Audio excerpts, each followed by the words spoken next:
Okay, we are live right now. Okay, hey J9, good to see you.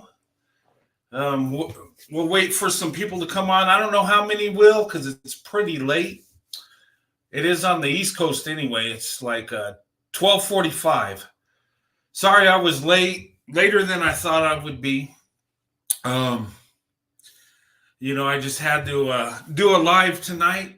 There's something I want to talk about and something I want to hit on and talk about interracial relationships, how to be successful, how to be victorious, you know, when it comes to relationships that lead to marriage, how to be successful in this. Okay. And this pertains mostly to Black women, white men. Okay. It can pertain to Black women, Asian men, or Hispanic also. But, being the power couple. And hey, J10, good to see you. Yeah, the Predators, right? Yeah, I was in a rush. I didn't have time to throw a suit on and be extra professional, but I thought I'd wear a Predators jersey. And, shout out to the Nashville Predators. Hey, Indiana Mom, good to see you. All right, getting some people coming in this late hour. Good to see you guys.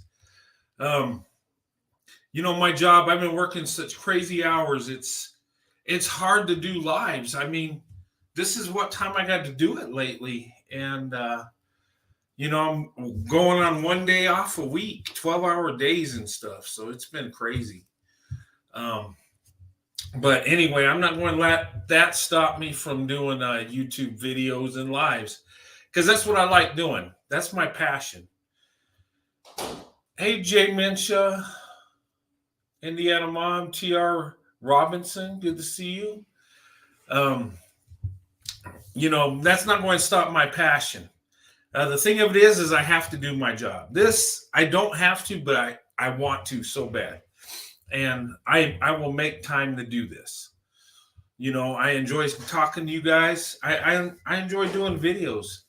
And hopefully, hey, Winnie, hopefully, the stuff I talk about, hopefully that helps you guys out. I don't have the secret sauce formula for success, but I can tell you what works in my life. And, what's worked for me and Sandy. And we last 28 years, still going strong. And I believe what it is it's not so much the people, because we're all flawed as people. But what it comes down to is love and having character, putting each other first. I think that's what, that's the foundation of success in relationships. You really love that person. And both of you are committed. Both of you have some character. And, you're looking for the long term. You're looking towards marriage, family, and beyond, right? Because let's face it, when I look at my life,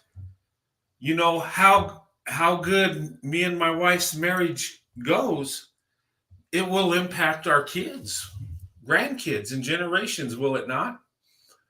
I mean, kids seem to do, better when they're in a stable home, when they got both mom and dad.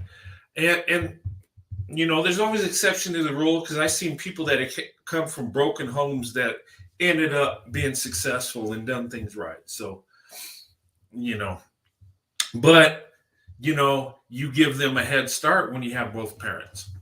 They feel more secure, more loved. And, so marriage is very important. They always said, once the family goes, so goes the nation. And I believe that. And, but anyway, when we talk about interracial relationships, we're seeing interracial relationships with Black women, white men that are successful, lasting several years. I just got an email from someone over 40 years. Okay. Lady sent me an email. Her husband is white, she's black, and over 40 years. It's amazing. And they went through tougher times than me and my wife did. And as time goes by, you still going to have the haters, you're still going to have the racism and all that stuff. But it is easier. It's becoming more of a norm slowly. Okay.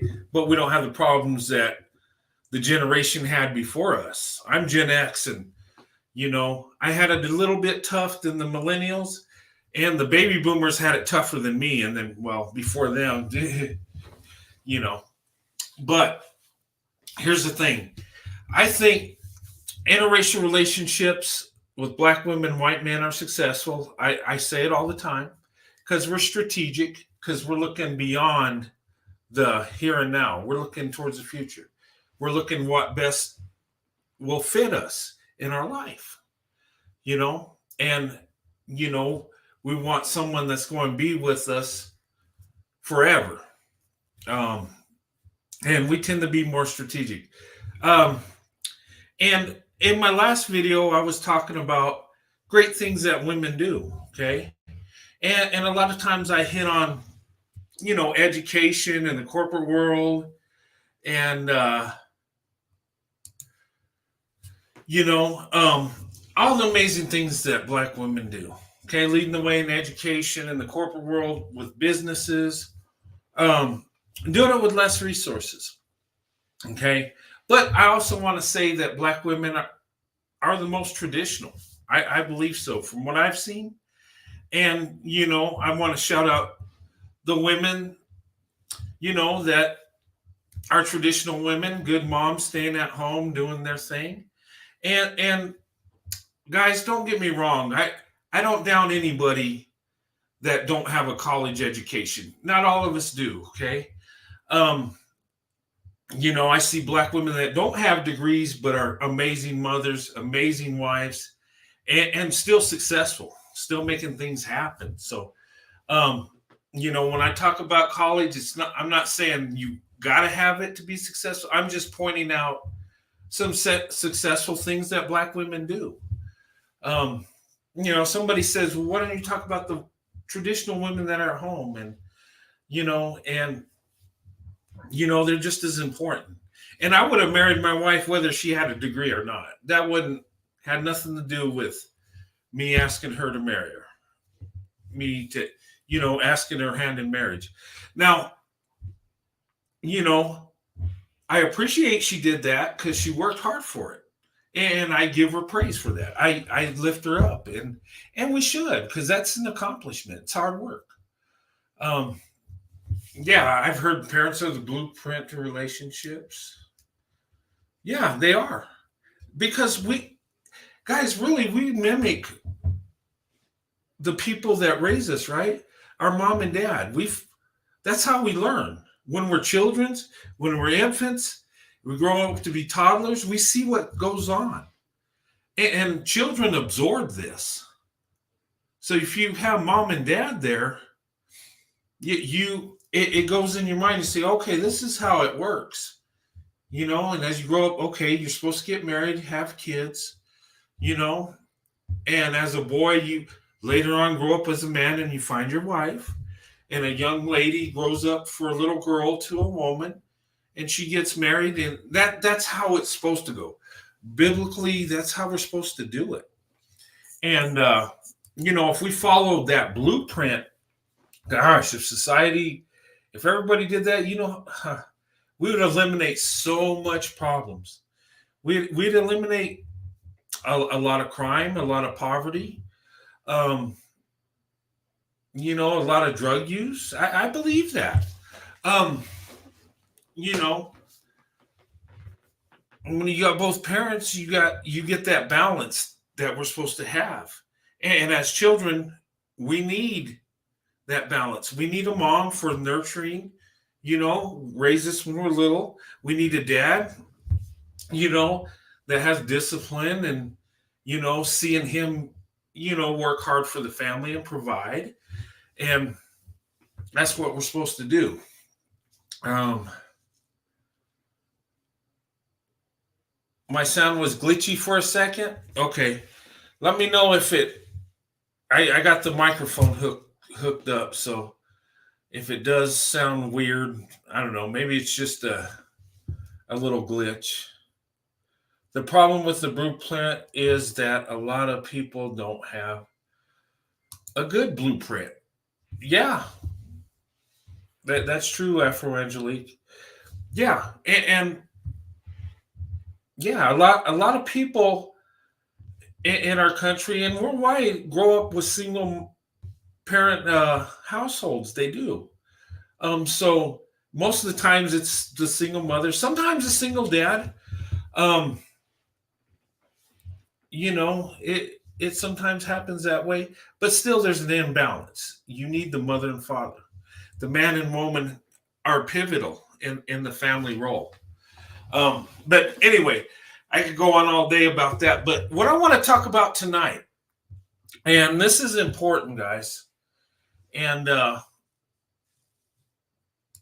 want to talk about how to be successful in an interracial relationship, how we can be victorious, how we can defeat the hate out there, the people that want to see us fail, how we can live our life and be happy, regardless of the evil that's around us, regardless of the sin, regardless of the racism, the generalizations, the stereotypes, all that mess, right? A lot of stuff out there. Okay. How can we be victorious in that? But before I start, um, I did have a show and where I talked about barriers. Okay. And I want to be positive as I can. But the fact of the matter is, when you're in an interracial relationship, and especially black women, white men, we're the most hated group. Nobody can tell me different. Okay. Brad and Keisha get the brunt of it. I believe that. And second would be Tyrone and Becky. Okay.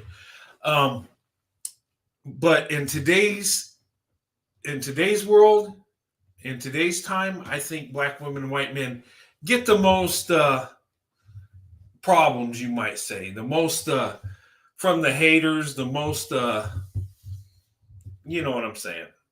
Uh, so that we're faced with that, right? And we do have to look at the negative. We do. Okay. Um, Racism.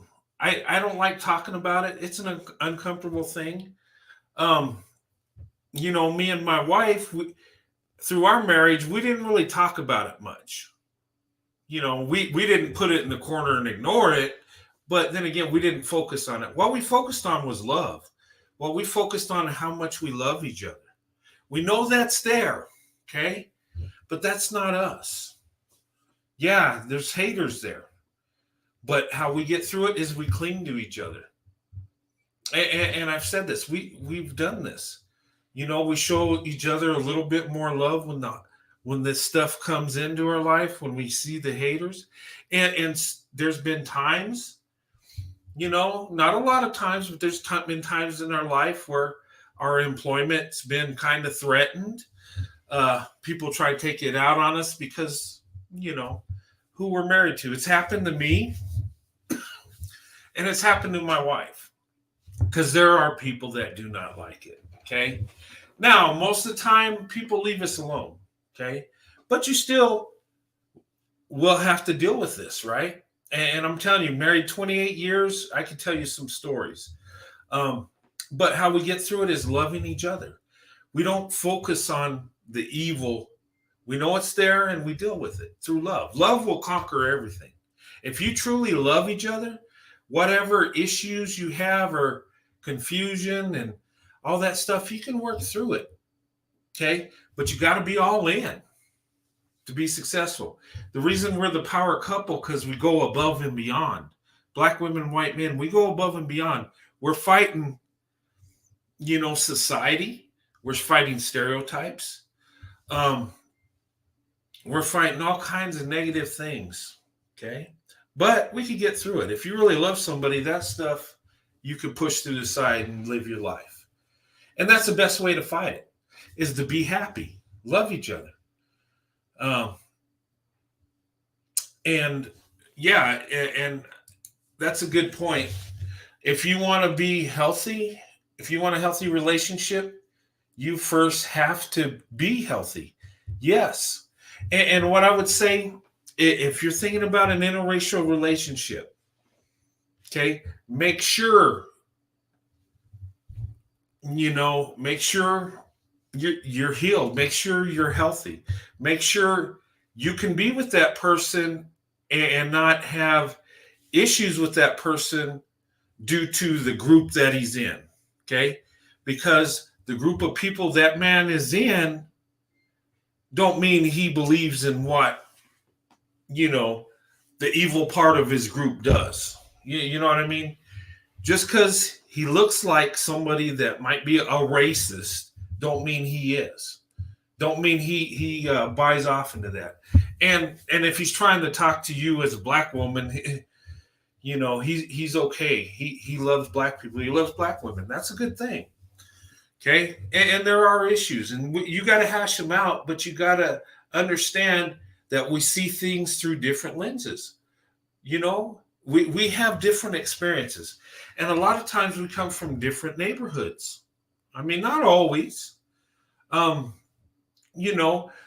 there is that barrier, and there might be confusion. I know when I talked last time about some of the evils and the barriers, there was a couple of young ladies upset with me because I didn't understand what they went through, and felt that I wasn't approaching it the right way. I don't know. I'm confused. So if you guys observe this, okay, observe everything, and especially the negative, because you can learn a lot. You can look how people get emotional about certain things, how we don't understand each other. And I could say something to you means one thing, and you might take it the wrong way. And there's some emotion there. There's some hurt. Okay. And thing of it is you got to get along with each other, and you got to be patient, both men and women. Okay. And if you have some hurt or something towards white men or white people, do not date a white man. Seriously. Heal from that. And I'm not saying that he gets away with stuff. No, you got to hold him accountable. There's got to be accountability, but you got to be patient and try to understand, because we're looking at things differently. And if we get through that hurdle where we understand each other a little bit, we're not going to fully understand each other, but if we have a little bit of understanding and we have love for each other, we can work through it. And it takes, having some patience and getting to know each other. And then once you do that, that trust comes in, then you can freely talk about things without hurt feelings. Okay. And ladies, once that man understands you a little bit, you can talk to him about what hurts you. And even if it's a racial thing, you could talk to him. There's nothing wrong with that.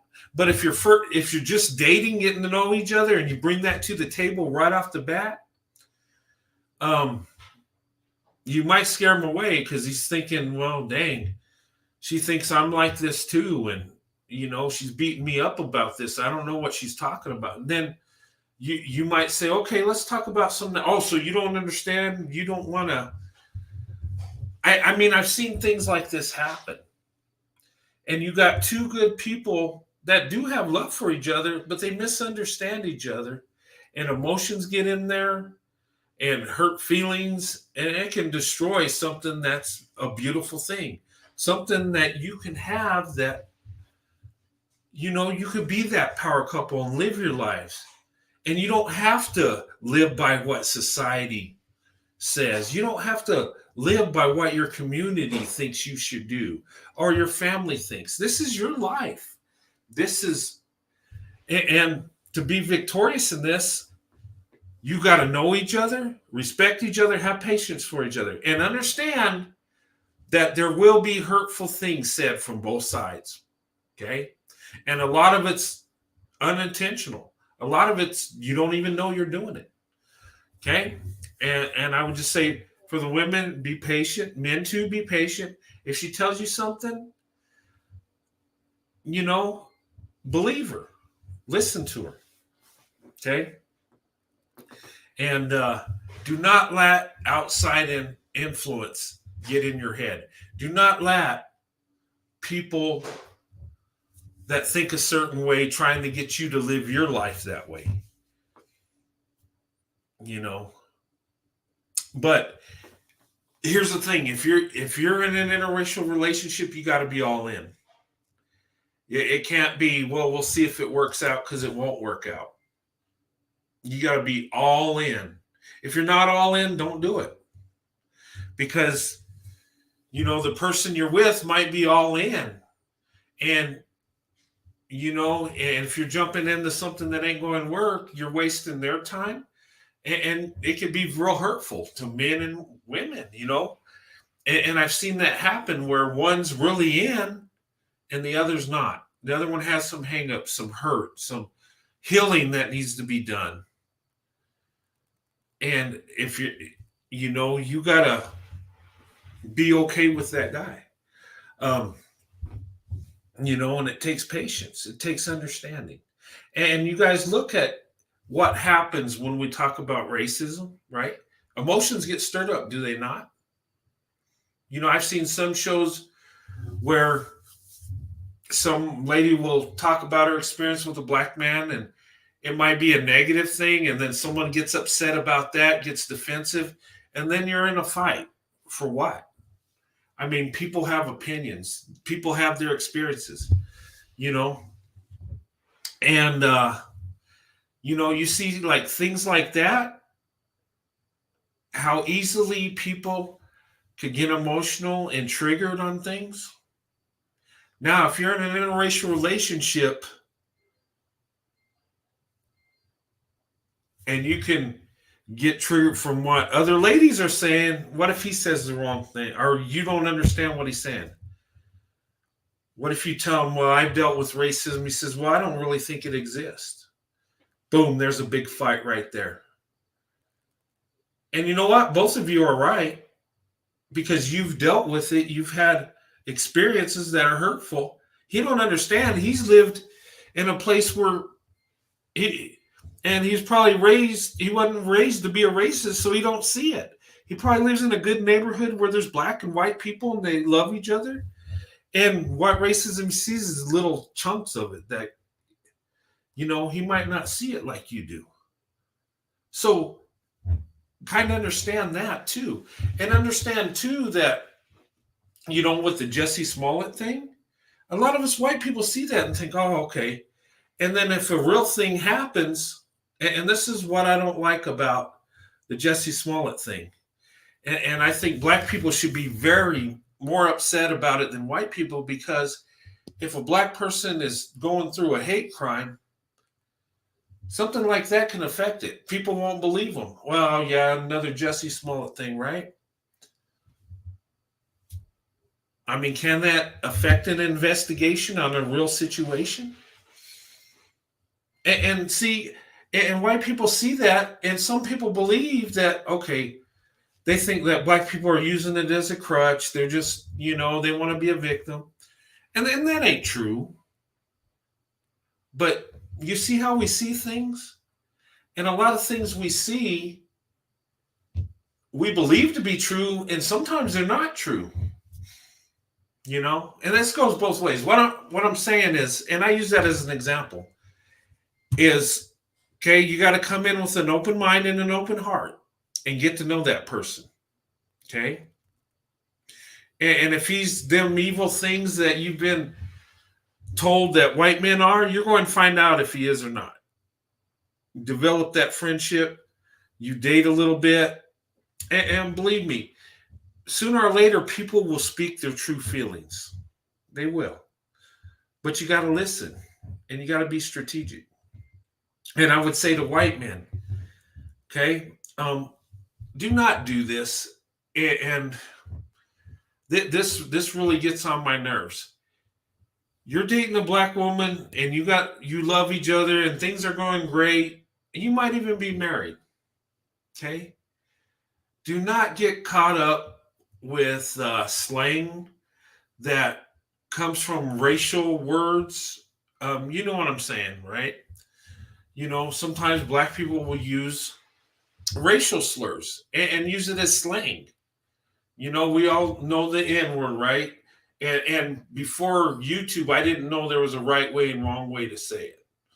I don't know. That's kind of weird to me. I always thought it was wrong, period. And for you white people, it is wrong, period. You don't get that privilege to say it. I don't care if you're married to a black woman. I don't care if you're friends with black people. I don't care if you grew up with them. You can't do that. That's just something you can't do. And I don't like it because it makes us look stupid. It's embarrassing. Okay? Be better than that. We don't use racial slurs. Somebody asked me a comment, said, I appreciate what you're saying, but she was saying she dated 2 white guys that would use racial slurs. And she says, explain to me why white men do that. For me, I kind of took offense to that because I'm like, wait a minute. I don't do that, and I don't associate with people that do that. So what are you saying? How can I explain that? But, that could be a misunderstanding. Maybe she just wants to know why some white people do that. Maybe I took it like you're saying we all do it. You see how there's another thing. See how that happens? But, I've seen white people get comfortable with black people and think they can say those things that black people use when they're talking slang and stuff. Don't get caught up in that. Okay? Be respectful. Okay? And if you're in a relationship with a black woman, you need to be even more respectful. I never understood that, where you get in a relationship, now you can act like a jackass. I'm just saying. But I've seen people do it, and it's embarrassing, and it makes us look bad as a whole. Even though guys like me don't conduct ourselves that way, some people assume we do too because they see other people doing it. But yeah, respectful. And the thing of it is if you want to be in an interracial relationship, make sure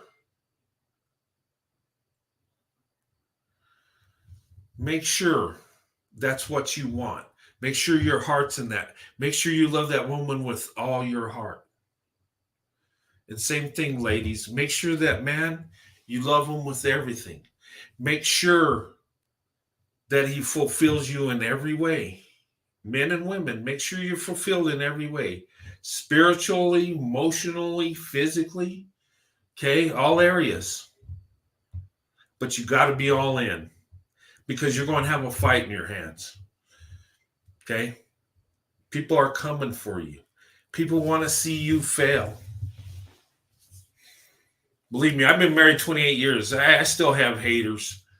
But, me and my wife love each other more than haters, more than the problems of the world,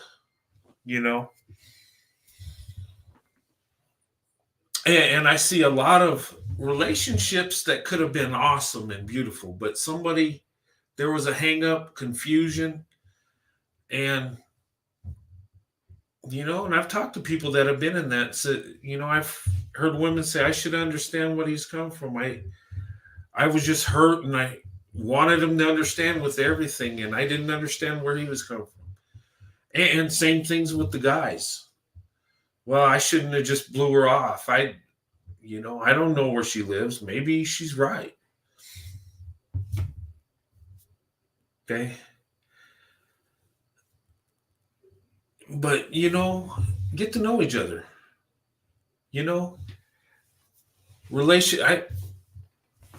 People never thought me and my wife would last 3 months, much less 28 years. But you know why? We love each other.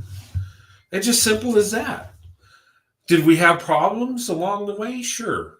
Did we get in on each other's nerves? Yeah, you will with, no matter how much you love that person, they're going to irritate you. You're going to irritate them. That's just life, you know? Yeah, communication is the key.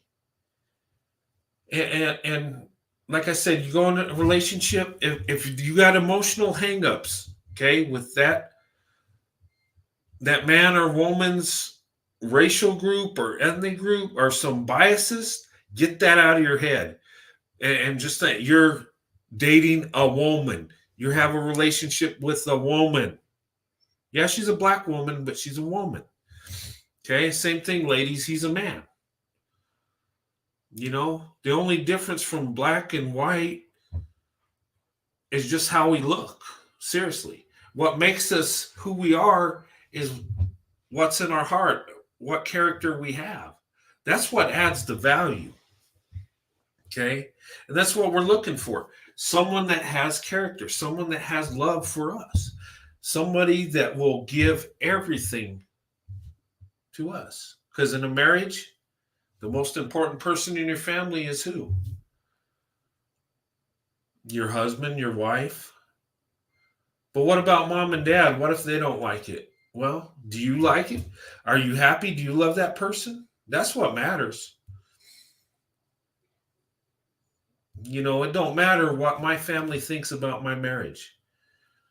Of course, I want them to accept me and my wife, but that holds no weight, because the most important person in my life is my wife. Period. End of story. No one is more important than my wife. Period. She is the most important person in my family. And yes, I do love my parents and I love my kids, but my wife comes first. That's my wife. That's my treasure. That's my everything. And then, ladies, your husband should come first. And that's where you can have that victorious relationship. You can have that success.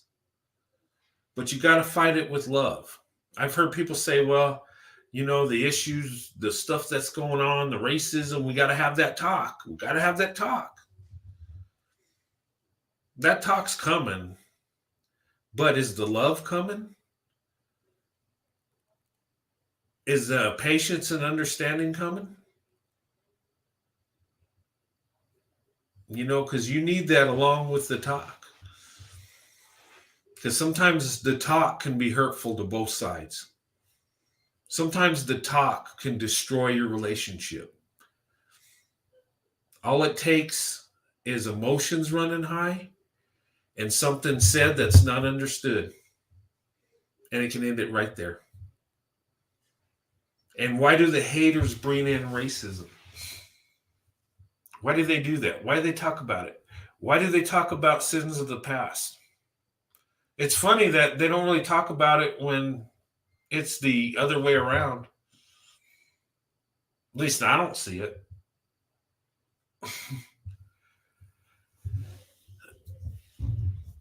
But, and that's why I think, but you know what? We become the power couple because we deal with all this crap. We deal with all the stereotypes and generalizations about each other, and we learn to love each other regardless. And once you get through that makes your marriage stronger. It really does. Looking back, and people that hated me and my wife in our marriage and relationship, that made our marriage and our love stronger. You know that? Because when we went through that situation, we'd cling to each other. We would. When I was going through my thing and, who I work with wanted to destroy me and wanted, I could never do anything right, looking for a mistake for me to make. And this guy was a racist. He was. He didn't like the fact that I was married to a black woman. And he had power over me. But you know how I got through that? Because that was her. I felt times helpless. What the heck can I do? But when I'd come home from work and my wife would just hug me and pray with me and tell me she loved me, and I would just hug her so tight and I would fall asleep hugging her. And you need that embrace. And when my wife went through a similar thing with some lady that just couldn't stand that she was married to me, you know what she'd do? She'd come home, she'd cry, and same thing. She'd just be hugging onto me, and I just tell her I love her, and we'd pray about it, and we'd, try to take action how we could. But that's how we get through that. But you know what? The thing of it is that don't happen every day. That's an extreme situation. It's like a combat deployment. Those of you that have been in the military, right? You've been deployed, Iraq, Afghanistan. You know what I'm talking about, right? You see the movies and there's fighting and there's combat like every day, and that's a lie. Actually, combat deployments are very boring at times. Nothing's going on. Of course, you do have those days that you know you're in the middle of a fight and bullets are flying and all that, but that's a rare thing. It really is. It's the same thing with an interracial relationship. Will you face racism? Sure. Does it happen every day? No. I usually people don't mess with us, but there are times there are people that mess with us. Um, you know, but just keep that in mind. Don't focus on the negative. Know the situation. Know it's there. And you got to deal with it. But don't focus all your energy on that. Focus your energy on the love, because the love will heal that. The love will bring you at a place you need to be. Love for each other will get you through the misunderstandings, will get you through the confusion. We'll get each other to reach it. We'll get each other to cling to each other and more understand each other and have more patience with each other. When you focus on the love, it'll fall in place. It really will. Believe me. And a lot of times and maybe I don't explain it well, but I've seen relationships be destroyed on stuff that ain't even there. It's just confusion, But I've seen powerful relationships, marriages that stand through the test of time, and they can't be broken because they focus on the love and they come together and they make it work.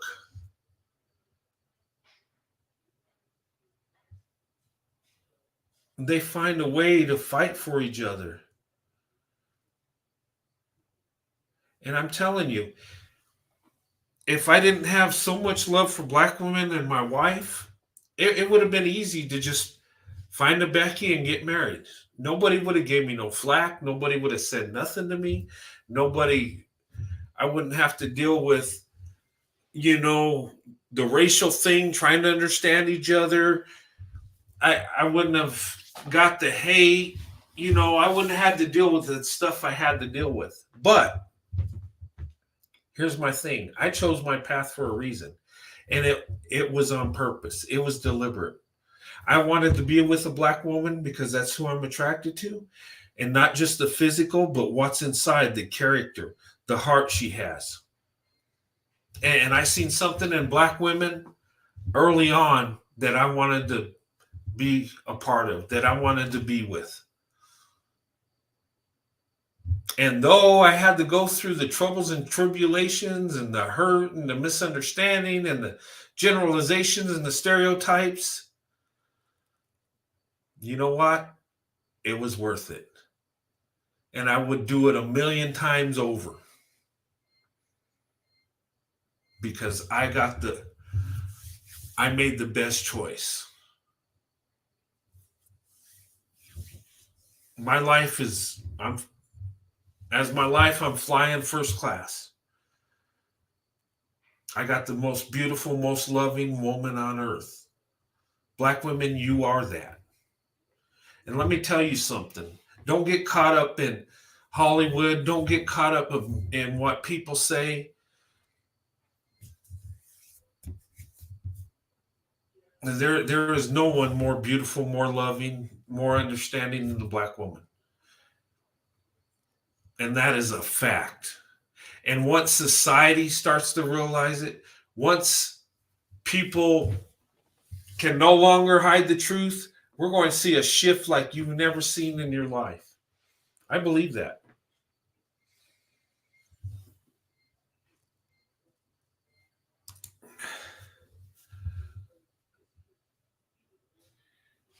Yeah, I was intentional. Yeah, I wanted a good wife. And yes, I prayed for my wife to be a black woman. I did. That's who I love. That's where my heart is. And nothing wrong with that. Um, some people think there's a problem with it. They think I should have just found a woman in my community. What some people ask me, why didn't you just find someone that around where you live? Well, the woman in my community that's around me didn't touch me like a black woman did. You know, I didn't feel love from her like I did from a black woman. Just saying. And this started young. As a little boy, I felt love from black women. And when you feel that as a child, you know that it's spiritual. You know something's going on. It's pure, it's love, it's true. Back then as a kid, I didn't understand. I wasn't thinking about how her butt looked and how her body shape was. And I, I just felt love. I thought, well, that's awesome. I always thought black women were amazing before I even thought of it in the physical way.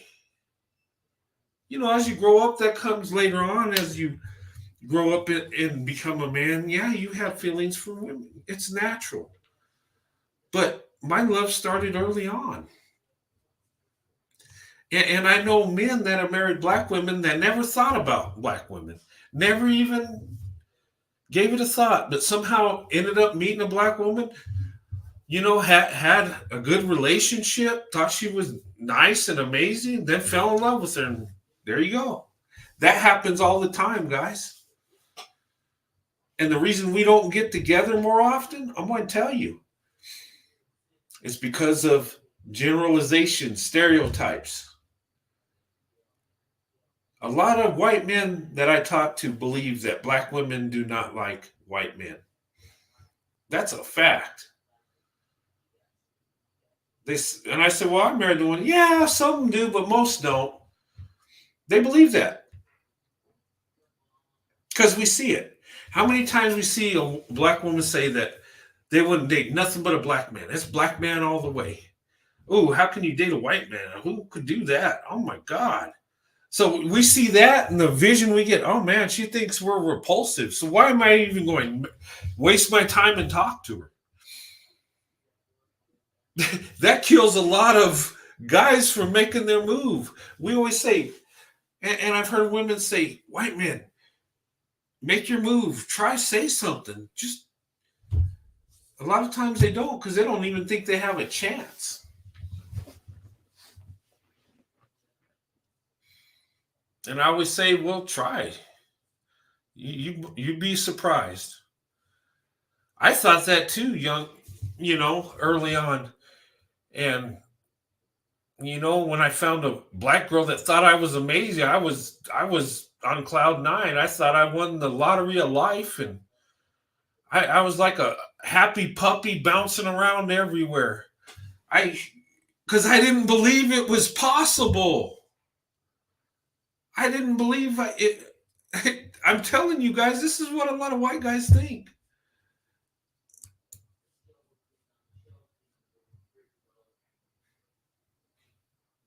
It's a part of brainwashing and indoctrination. Yeah, and we're all victim to that. We really are. And I think a lot of times there are black women that will say that they just want to be with a black man because I think some black women don't think white guys like them. And I think sometimes it's just a defense mechanism. It's like, and serious, we all go through this, right? We have, there's someone in our life we're attracted to, right? Oh, we think they're the greatest. We think, oh, we're all in. If she would, I'm going to ask her out. And then you get turned down. Did it change how you felt about her or him? Nothing changed. You're still attracted to him. You still have love for him, but you're hurt. And as a defense, you push them away. Oh, well, they ain't that good anyway. She ain't that pretty anyway.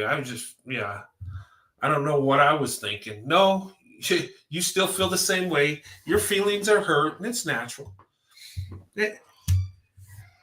And sometimes I think it's a defense mechanism. I think sometimes white guys won't approach black women. I've heard them say, well, I have nothing against them. They're pretty, but I just think it's best I stay in my own community with the women I'm around. And they'll be like, I don't want to sound racist, but that's what I feel comfortable with. And a lot of times that guy's lying. He just don't think he has a chance. Or he's been hurt. Some black woman turned him down, so he's like, heck with that. A lot of times, I mean, what do you think? You think this is real? I believe so. I believe there's so many things. There's so many variables that bring us together, right? And there's also variables that tear us apart.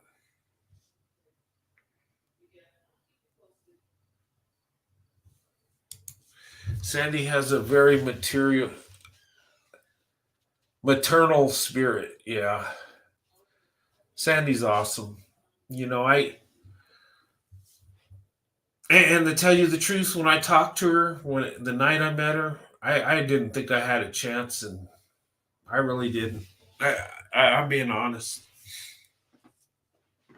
I was amazed that I thought she was turning me down because when I asked her for her number, she says, "No, why don't you give me yours?" I'm like, "Okay, there it is." Okay, you're going to reject me in a nice way. Okay, here's my number. Amazingly, she called me back and we started dating. So, you know,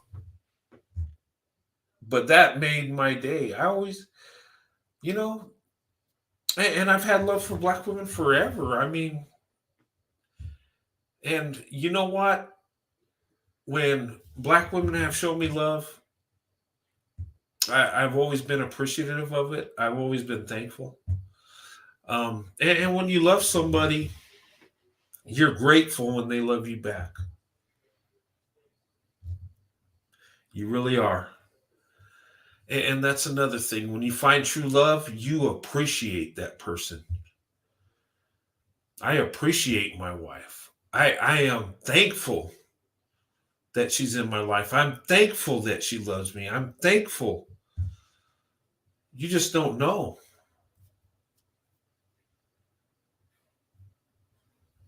And when you truly love someone, you don't take them for granted.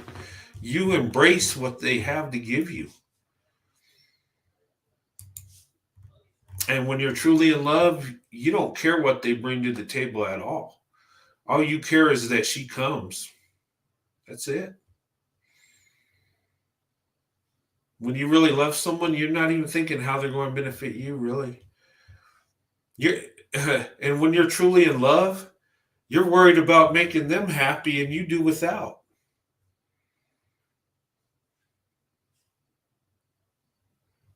You do. And that's right, Indiana mom. Black women do love hard. And, and I felt it.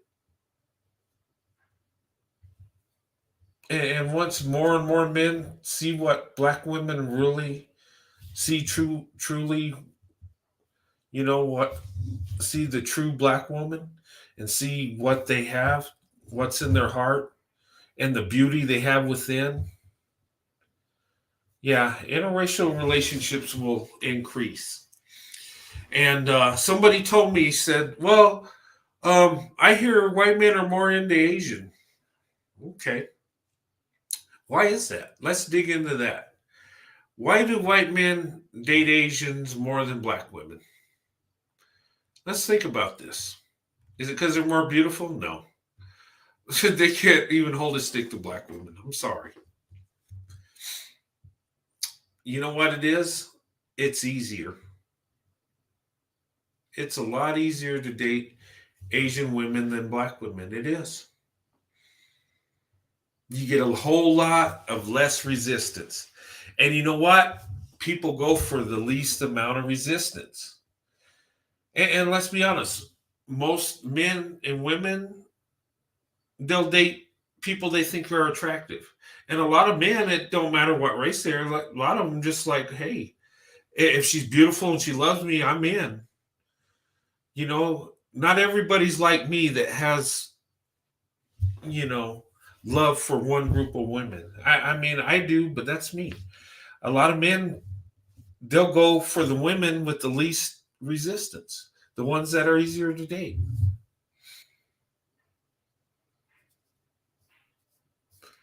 And Asian family. I work with Asians. They're good people. And usually, as a white guy, I could date an Asian woman, and the father, what he's really concerned about is that I'm financially secure and I can take care of his daughter and I treat her right. I mean, not all, I can't speak for Asian, but from what I've seen, that's that's about what it is. And it's easier for the families to come together, Asian and white. It is than it is black and white.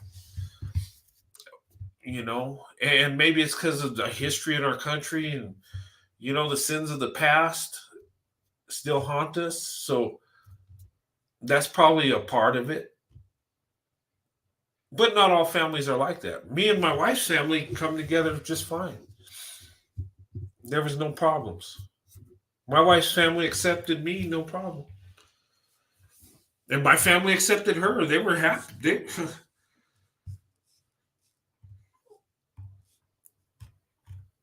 I mean, when I married my wife, my dad was all, "Thank God, he found a good one." I when I married Sandy, a lot of my family members were relieved. My mom, my dad, my stepmom, they were relieved and they were happy because they could see the character my wife has. They knew I found a good wife.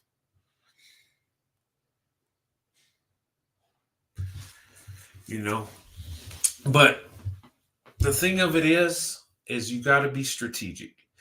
You got to come in with an open heart and an open mind. Okay, you got to be patient. That don't mean you let them get away with stupid stuff. No, you just try to understand them.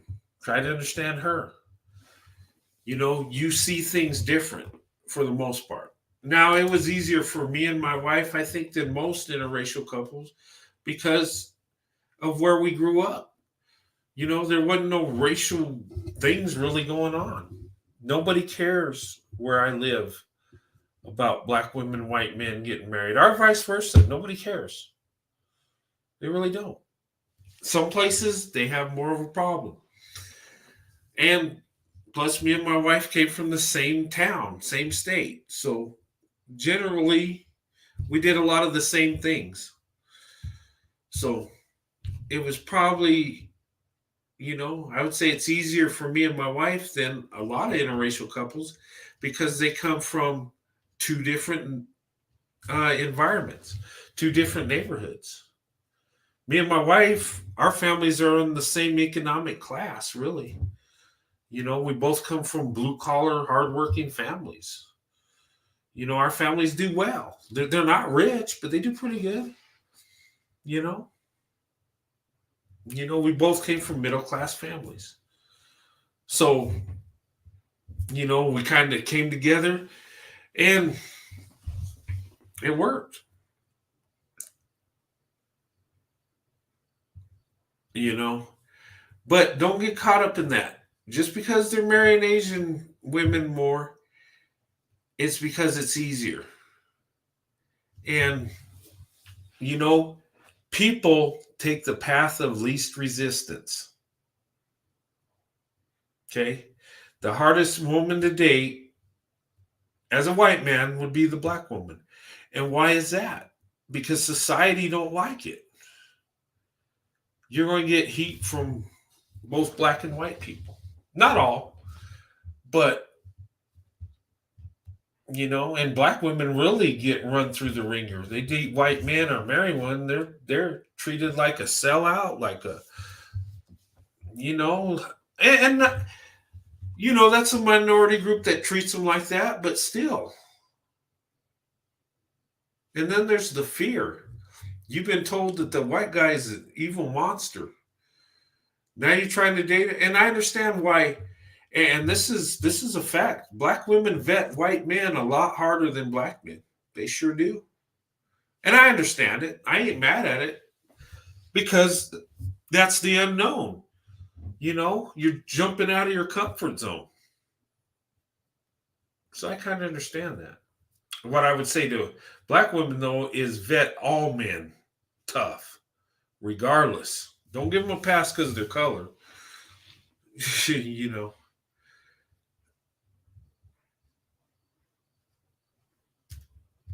But anyway, I just wanted to talk about this.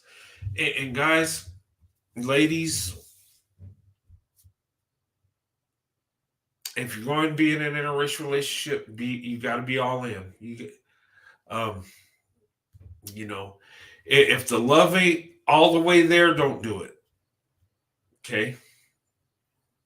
You guys, when you get in that relationship, just remember there are going to be people that don't like it. There are going to be people that want to see you fail. But if you truly love each other, that has no impact. Just like, man, they're doing this and I'm hurt, but let me cling to you so I feel better. And that's the best way to get through it.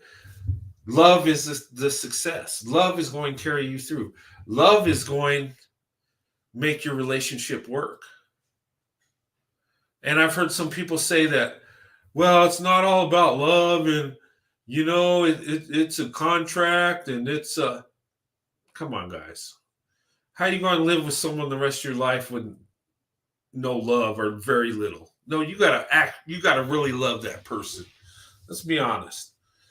Love is what carries you through. Love is what gets both of you understanding. Love is what builds your relationship. You have to have love. Yeah, you have to have character and morals too. But that love will form a lot of that. And it'll help you get through the tough times. And like I said, whenever me and my wife went through that stuff, we just loved each other more. And you know what that does? That just highlights the love you have for each other. That just, gets your mindset on how much you love your wife or husband.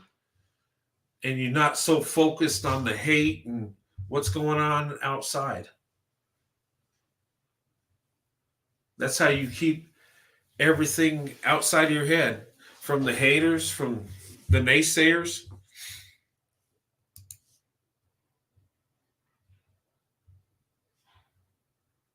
No, it's about love, support, laughter with each other. Yeah. Like I said, focus on each other. Focus on the love. When you have hard times, focus on the love. When you're in an argument, try this, guys, with your significant other. In the middle of the argument, just say, you know what? I love you. With that, you'll blindside them like, well, I love you too. Okay. I did that to my wife one time in an argument, and she just, okay, well, I love you too. But you know what? We love each other, though. And that's how we lasted all these years. And I say Indiana mom's been married as many years as I have. She'd probably say the same thing. You put love, the love you have for each other above all. You love each other more than your problems. If you love each other more than your problems, if you love each other more than society and hate and all the crap that's out there in the world, you're going to be all right. You're going to make it. And you know what? And that's why a lot of our relationships work. That's what makes us the power couple. Because we can focus on the love and we can push the hate right outside the door.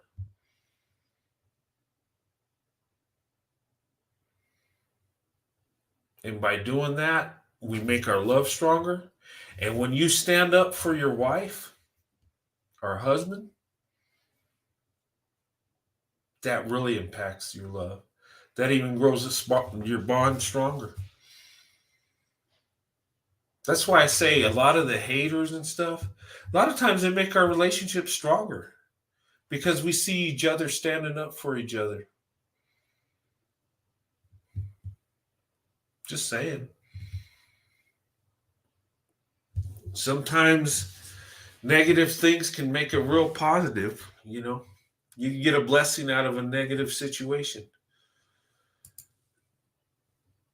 If you want to end an argument, I just say flash him. It works every time. Well, yeah, I guess that would get his mind off what he's angry about, right? But we laugh at that. But you know what? That's right. And when I say cling to each other, and at times like that, when you're feeling the hurt from the outside hate, you might be intimate a little bit more than usual. Hey, you know what? It's love, right? Get your mind off the hate. I'm just saying. But anyway, I don't want to go too long. We've been on an hour, guys. I just wanted to talk to you guys. I just wanted to share my thoughts and what I think would make us, the power couple and make us victorious. Don't be that victim, be that victor. Fight through it. Make your relationship work.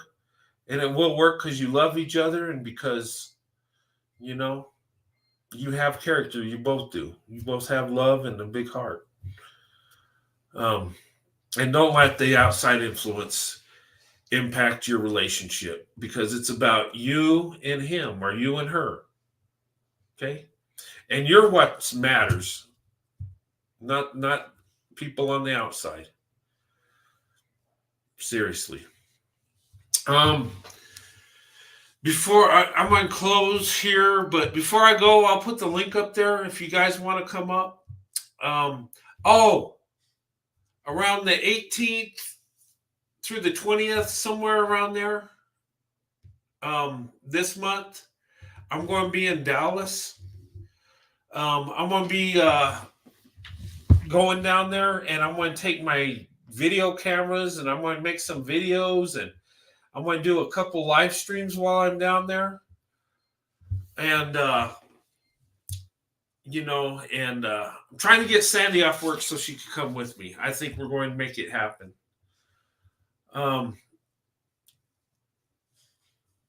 Organic Black, thank you for the super sticker. I greatly appreciate that. Thank you so much. I appreciate that. But I'm going to do a Captain Swirl on location. Okay, that's a series I'm going to do where I go to different places. Now that this is going to be in Dallas, and you guys voted on this. I put some choices, and Dallas was the top choice. So we're going to go to Dallas, and I'm going to make some videos, and I think I'm going to go down to Daly Plaza, where the Kennedy, where President Kennedy was assassinated. and I'll talk a little bit about that. I'm really crazy about history. I mean, it's a tragedy that happened, but there's a lot of history there, and I do follow it and study it. Um, and sometimes I get caught up in the conspiracies, and I do think it was more than Lee Harvey Oswald. To tell you the truth, I think there was more. I think there was multiple people involved. I think he was just a scapegoat. But that's one place I want to visit. But I'll see what's going on in Dallas, and I'll bring some videos. But thank you, Organic Black, for the super sticker. I greatly appreciate it. I do. Thank you so much. But yeah, I'm going to go down there and make some videos, and we'll see what's going on. I might show other places. Me and my wife love Dallas. We have so much fun in Dallas. Uh, but I'll show you that. And I might visit different places too. Um, we're thinking about, I don't know, maybe in a year or so, maybe go to the Bahamas and stuff. And that would be fun to do down there. Uh, Maybe the Virgin Islands, somewhere tropical, somewhere nice. Go to a nice vacation resort and make some videos and stuff. But that's later on. But I'm going to Dallas this month, and I'll be there for a few days. I'll have a couple live streams and show you guys some videos. And also this month, towards after the 9th, I don't know which day, but I'm going to have a live show with me and my wife, Sandy. And we're going to talk about interracial relationships. And we're going to talk about the time we're dating and our marriage and some of the stuff we've done to make it work. And, and, I'm looking forward to that. She said she wanted to talk about it. And, I'm excited. And I know you guys love to see my wife on there because, she's amazing and stuff. So, but anyway, hey, Afro Angelique. How are you Hi, doing? Prince. I just I'm not gonna stay on long. I just wanted to Oh, that's fine. just thank you for providing a place of positivity and support because there's so many places that are full of negativity and so many it's so hard to find a place where the black woman is thought of positively and that we have a place that we can go to and not get beat down. Yeah. It, that I don't understand that though, because black women are amazing. And I don't just say that because my wife's black, but through my life, I've seen black women do amazing things. I felt the love. I don't understand why and I think why there's so much hate, but I think when there's a blessing that comes from God, there's going to be haters around it. And I think black women are such a blessing. I really do. That, I think the devil's out there trying to hide the blessing and the true value of black women. They're trying to hide the true beauty because evil hates good. I think that's what it is. Because I look at women and black women, there's no woman more beautiful.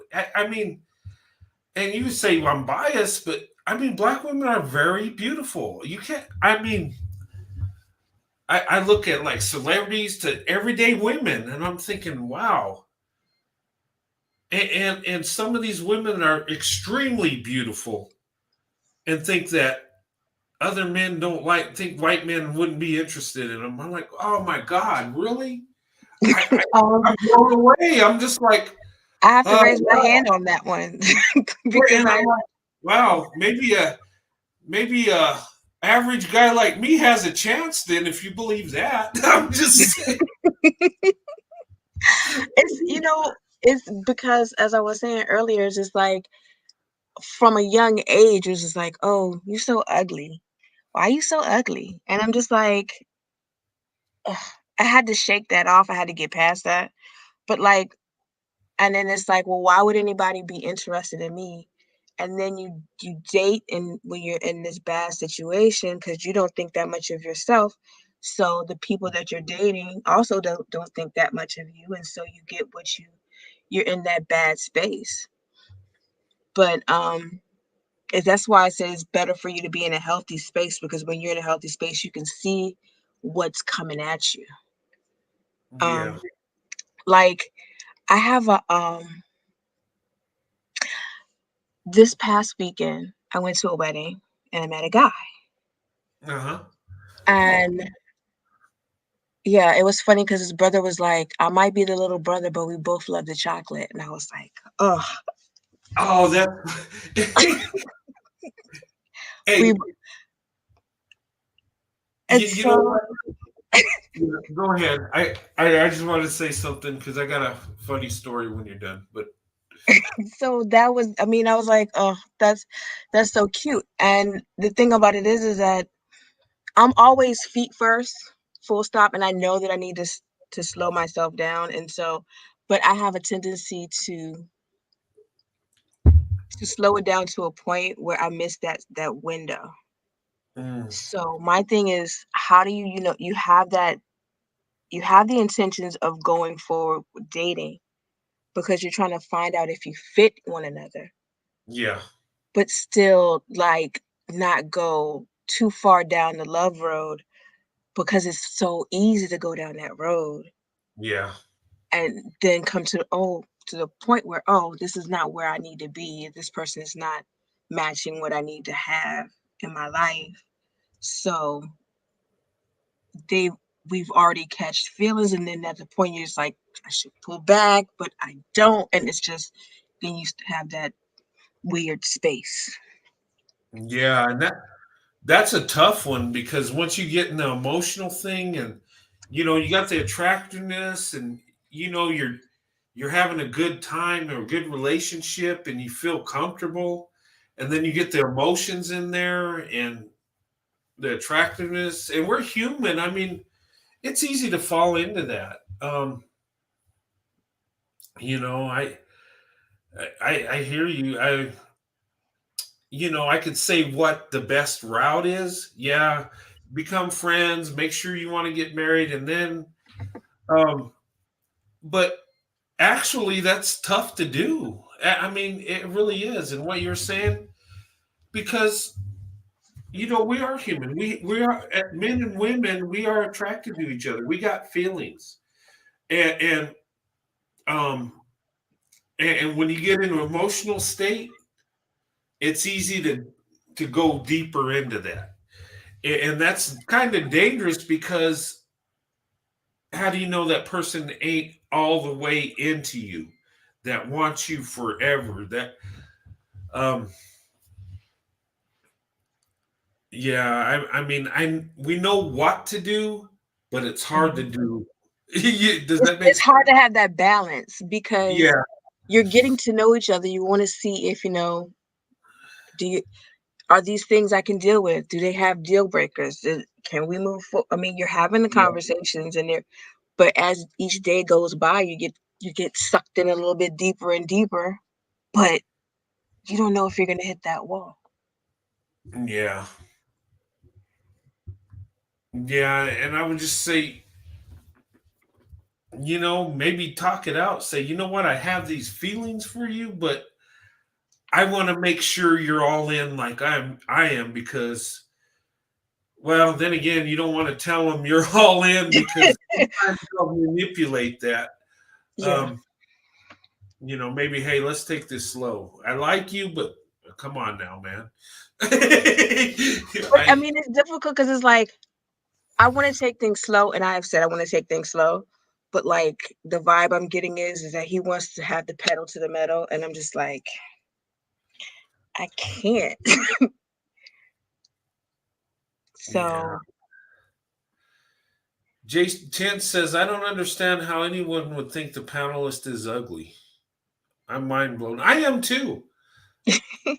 I mean, you look very beautiful. I don't know Who said? Who told you that? I mean, I mean, I heard it from like when I heard it for like maybe almost 20 years. And it really? wasn't the Wow. same person, it was different people, and it was just but the funny thing, it was always women. Oh well, that probably explains it. They don't they want to they're competing with you, so they want you to have low self esteem. I Yeah. guess. I had to get past that because then I came to the realization is like every beauty is in the eye of the beholder, and as long as Hmm. I think I'm cute, that's all that matters. Yeah, and it is in the eye of the beholder. I've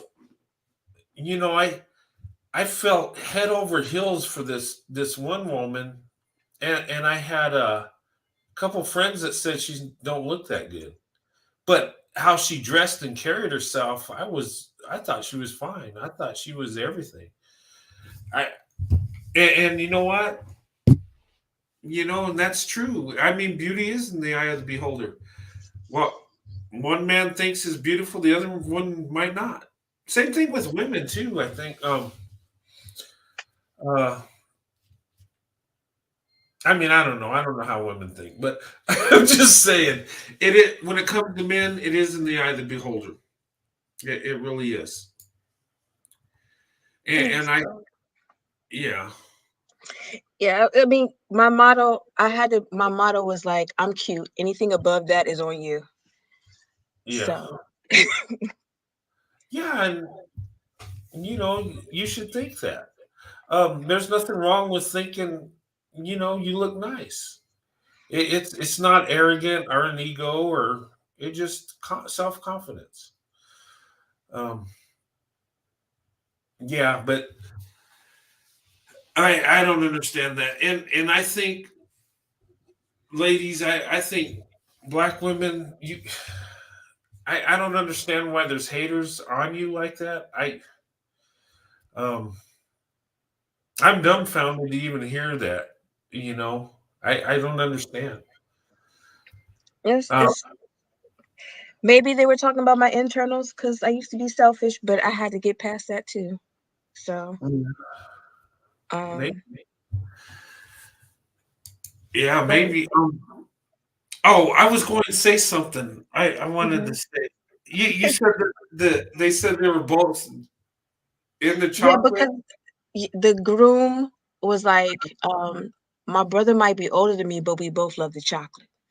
Oh, So, okay. so it's like, You okay. you know what? And I seen that at my dad's church.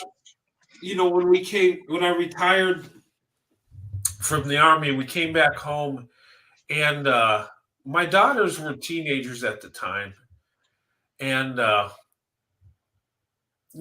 was these three brothers, and they loved black girls. They were teenagers. They were in the black girl. That's what and they were all over my daughters. I had to watch that because, like, but yeah, I mean, it's all over. There are so many white men that love black women, guys, and some people say, "Oh, yeah, where are they at?" No, it's true. Look at the numbers, and look in communities where there's a mixture of black people and white people. You'll see a lot of interracial relationships. You know, um, and a lot of us will go to the extreme. I live where I live. There wasn't a lot of black people. There were black people around, but I had to kind of search for black women to date, and I did it because that's what I wanted. I was determined, um, but you know what? My heart was all in. The love was there, and when I got met my wife, it was all go. There was, and some people tell me that just sounds too easy. Well, it was too easy because when you really love somebody and they love you back, it's going to be easy. Yeah, there's going to be problems along the way, but I mean, it's really not that hard if you got true love. Really isn't. Um, Yeah. But the other thing that comes into play is like if you haven't seen a healthy relationship, how what that looks like. Hmm. How do you it's like if you don't know what a healthy relationship looks like, you haven't had the blueprint. Your examples are what's on TV and movies, and that's foolishness. Yeah. So it's hard to know what that is. Yeah, and I think you're right. And I think a lot of times people that don't see the healthy relationship, when they do see it, they think it's false. They think it's not true. I believe some people think that you just got to go through problems and issues, and it's got to Mhm. hurt. It's got to be like crazy for it to be real. And that's not even necessarily true. It's just like my cousins, when my cousin met his wife, Uh, they it was funny because they grew up in the same area, they've gone to the same schools, and they never met each other until a mutual friend introduced them. So they knew almost immediately that they were for each other. But they built that friendship, and just looking at them, I'm just like, that's relationship goals. yeah, that's funny. That's funny because in my situation, I met my wife when I was 23, right?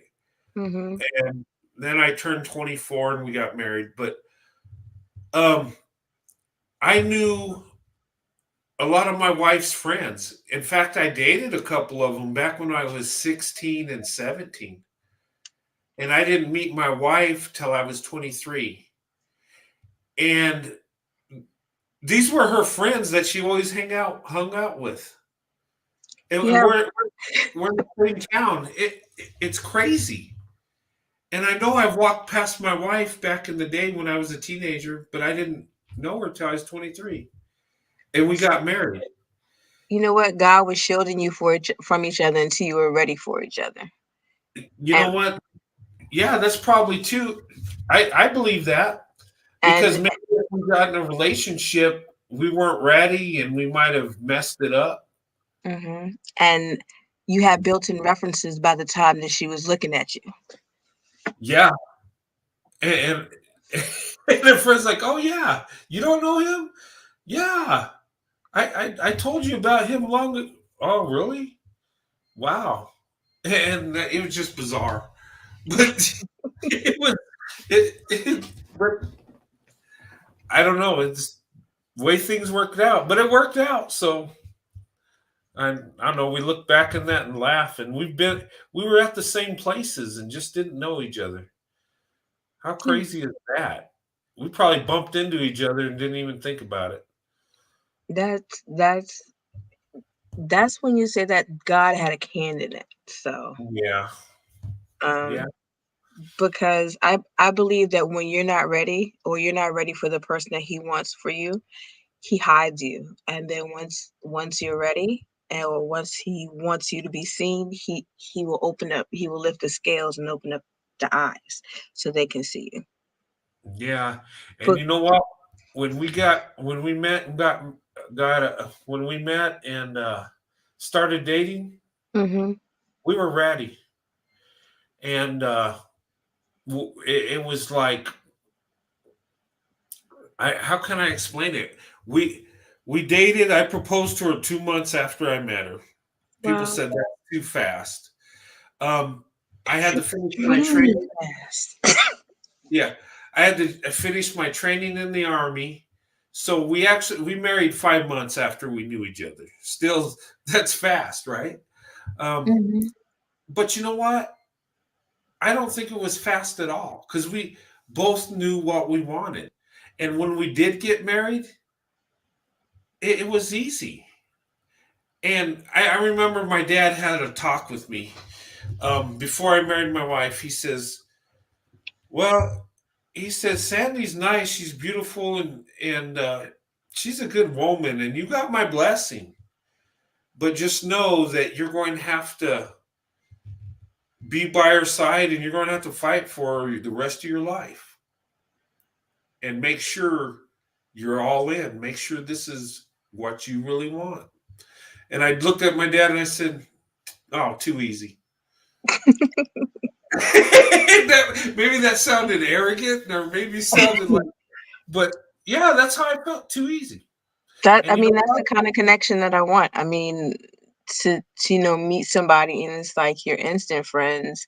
The chemistry is there, and it Yeah. just seems like why wait? And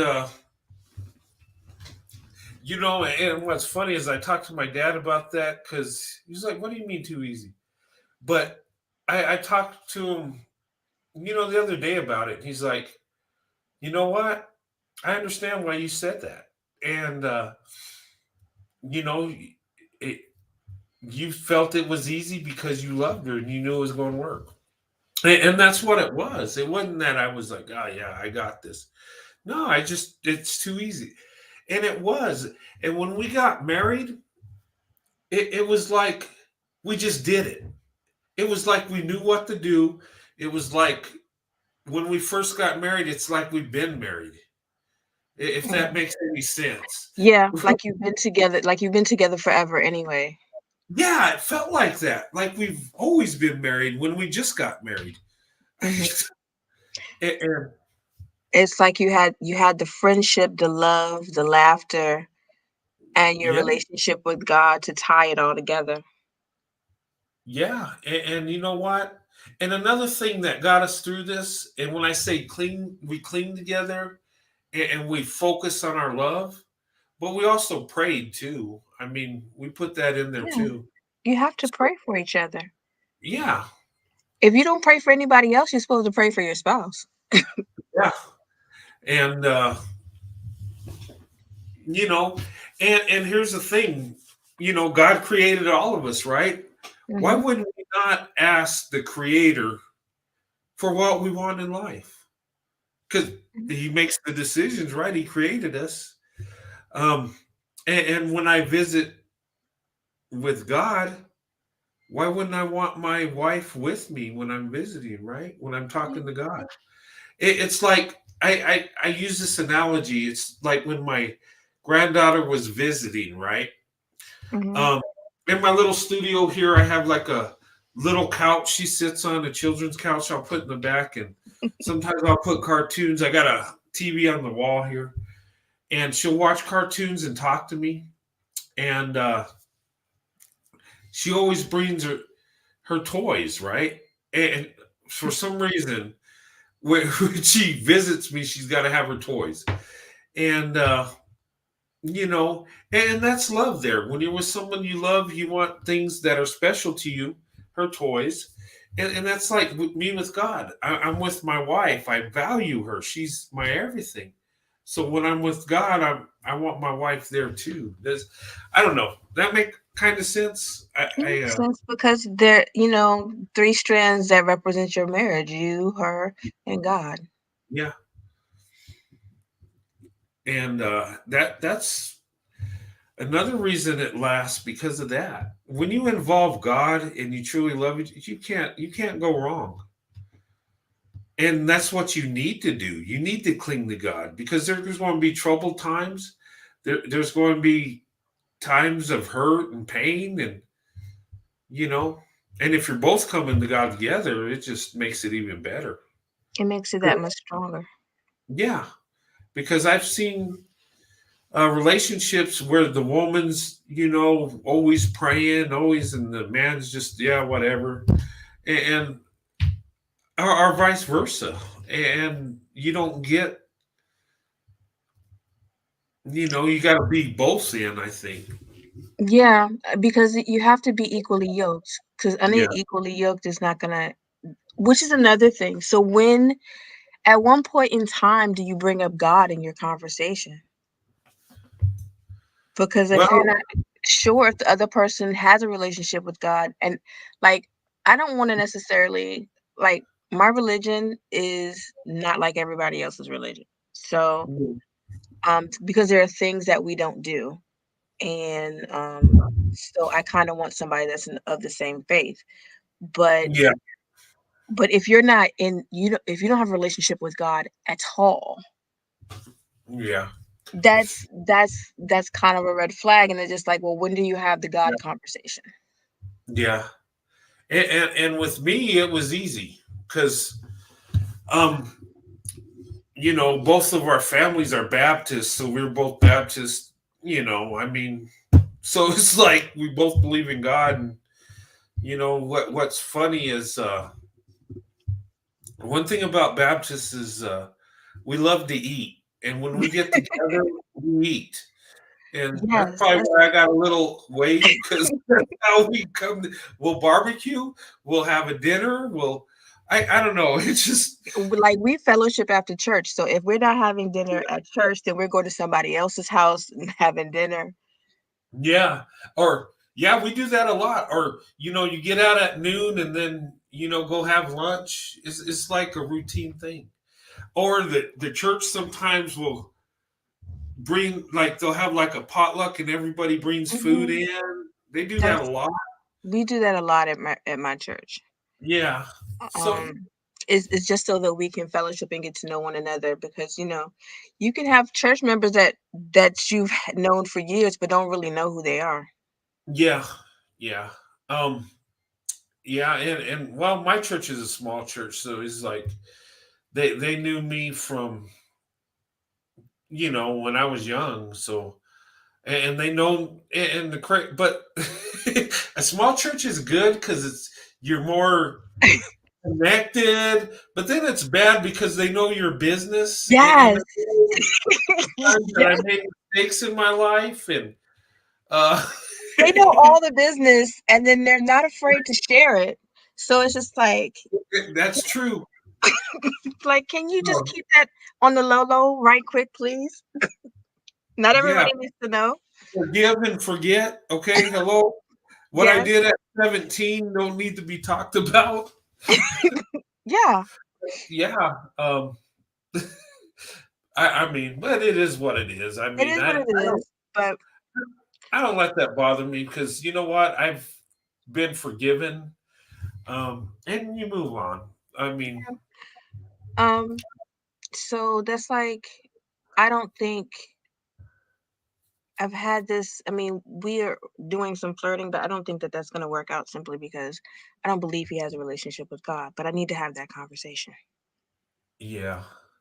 Well, Um, you can ask him, what do you think about God? Do do you have a do you go to church? Is there a religion you're into? Um, that's a you know, it's a tough if a it's a tough conversation to have sometimes because sometimes people will say what they think you want to hear. yeah, it could be that, or they might think, oh, okay, so I got to be religious to be with you, or they might take it that way too. Um, I yeah, Yeah, because I just last year was such a hard year for me, and it brought me closer to God. So he is central to my life right now.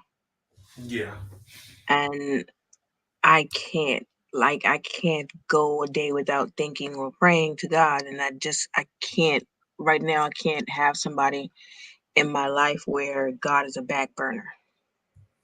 yeah. No, I get it. That was my thing too. She she had to be, and when I got married, she had to be a Christian. Yes. She didn't have to be the denomination I am, but just a Christian. Believes in Christ. That was my deal breaker. But with my wife, we were both that way. I mean, and I think our families really meshed together good because they're Christian. They just come together. There ain't no uh yeah, and it's funny because we watched movies where they show an interracial couple, and you've Mhm. seen it, right? And oh my God, there's such a culture clash, and they're having issues with each other, and all this crazy stuff's going on, and somehow they work it out. But then, you know, Uncle Joe, has a problem with black people, and the and then the black person don't like white people, and they're just, and it's like, are It's you too much. serious? It, Yeah, because a lot. God asks us to do two things: love God, love people. Yeah, no, but what I'm saying is they over dramatize it. Yeah. I guess to make it entertaining, but I mean, when I The- got married, there was nothing like that. I know my grandmother was like, I know she wasn't into it. mhm. She didn't really appreciate, or she didn't. Well, she didn't say you shouldn't do it, can't do it, but she had a problem with it. But oh well. But I mean, that's about as far as it went. There was nobody at each other's throats. Um, you know, my wife's family thought I was awesome because I guess I had that respect because I was hardworking, and then I was going in the army. My wife's dad was retired army, and it was like that cohesion type thing. And then, Mhm. well, I retired from the army, so it's like, well, and my son-in-law's in the Air Force, so uh, Yeah, and then it's my youngest daughter's uh, fiance. military is a whole different mindset. Huh? Military is a whole different mindset. It is. It is. And I think that's why there wasn't hangups because a lot of time it's a different world. You are with a group of people that will literally, some of them will literally take a bullet for you in a New York Mhm. minute. Mhm. That is true. They love you that much because it's like you have each other's back. And in certain situations, you have to. It's a survival Mhm. thing. And you get that attachment, and it's like your second family. It's when they talk about the band of brothers, that's real Mhm. And I because mean, I've seen that because I have family in all branches of the military. yeah, And and my father was in the Air Force and my brother was in the Navy. oh, okay, And so and I've had high ranking army officials in my family. So I have I know what that life is, and it's well, not really, because I was a retirement baby, but yeah, I know what the mentality is. yeah, and it's a different world. And I had a problem adjusting when I retired Mhm. because I went to where everybody had your back, to where you were a team. Um, you made things happen.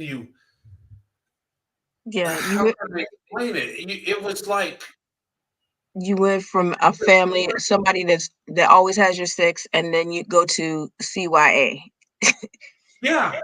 And the crazy thing is I had trouble adjusting. I would get so angry because I'm used to that type of thing where we all got each other's back to where, hey, I'm out for myself. Mhm. It's just like, yeah, it's a different world. And they tell you when you retire, you got to transition. Yeah, you do. Mhm. And that's not just getting a job and making money. It's actually, The mindset. yeah, learning what life is in this situation. You're going to have people that are out for themselves. I mean, you'll find people that care about you, sure, but it's not like it's a different atmosphere, a different world. And I miss it. I really do. I miss the cohesion. I miss the Mhm. camaraderie. Right. Mhm. And I still talk to people I served with. A lot of them. Yeah. The job I got now was one of my soldiers back in the day, and I kind of saved his career, but he's like, Sarge, anything you need, you call me. Minute I got out of the army, I gave him a call. He says, "Well, you got a job yet?" I said, no, not yet. He says, I'll make a couple phone calls. He got me my job. That's awesome. Yeah. And that's what we do. We do things for each other. And it's like, and there's people I've gotten jobs that, people I serve with, hey, can you help this guy out? He just got out. He's got a family. Yeah. We do stuff like that for each other. We look out for each other. Um, and, even now that I'm retired, I still keep in contact with soldiers I had before, people I Hmm. served with. Mostly Army, but there's a few Marines I talked to that I served over in Iraq with, and we developed friendships and stuff. And you That's know, good. yeah, and I cling to that. I mean, uh, the Army has broke me down. I've had several broken bones and injuries, and it mentally messed me up too. But you know what? I have no regrets. Seriously. But It's how you took care of your family, yeah, and it molded you into the person that you are. So. well, and I owe a lot to the Army because it gave me a job when I started out. I was able to take care of my wife and children, Hmm. and it led to the job I got now. And Hmm. and I was blessed to have my wife that was always there for me, and a lot of, you know, and I'm telling you, And she truly knows what it is. oh She was God, born into it, married into it, and birthed it. So. yeah, yeah, exactly. Her father was in the Army. She was born Mhm. in it. She got married to me. I'm in the Army. She's lit. We spent 20 years together in the Army. Then our son joined the Army, so she's been a Army brat, an Army wife, and an Army mom. Yeah. she The she Army, had the army all phases of life. yeah, they need to come give her a medal for that because that's a lot. Yes. Yeah. She deserves a medal because being when your family's on deployment is stressful. Oh, it's horrible. You know what? And It's tough.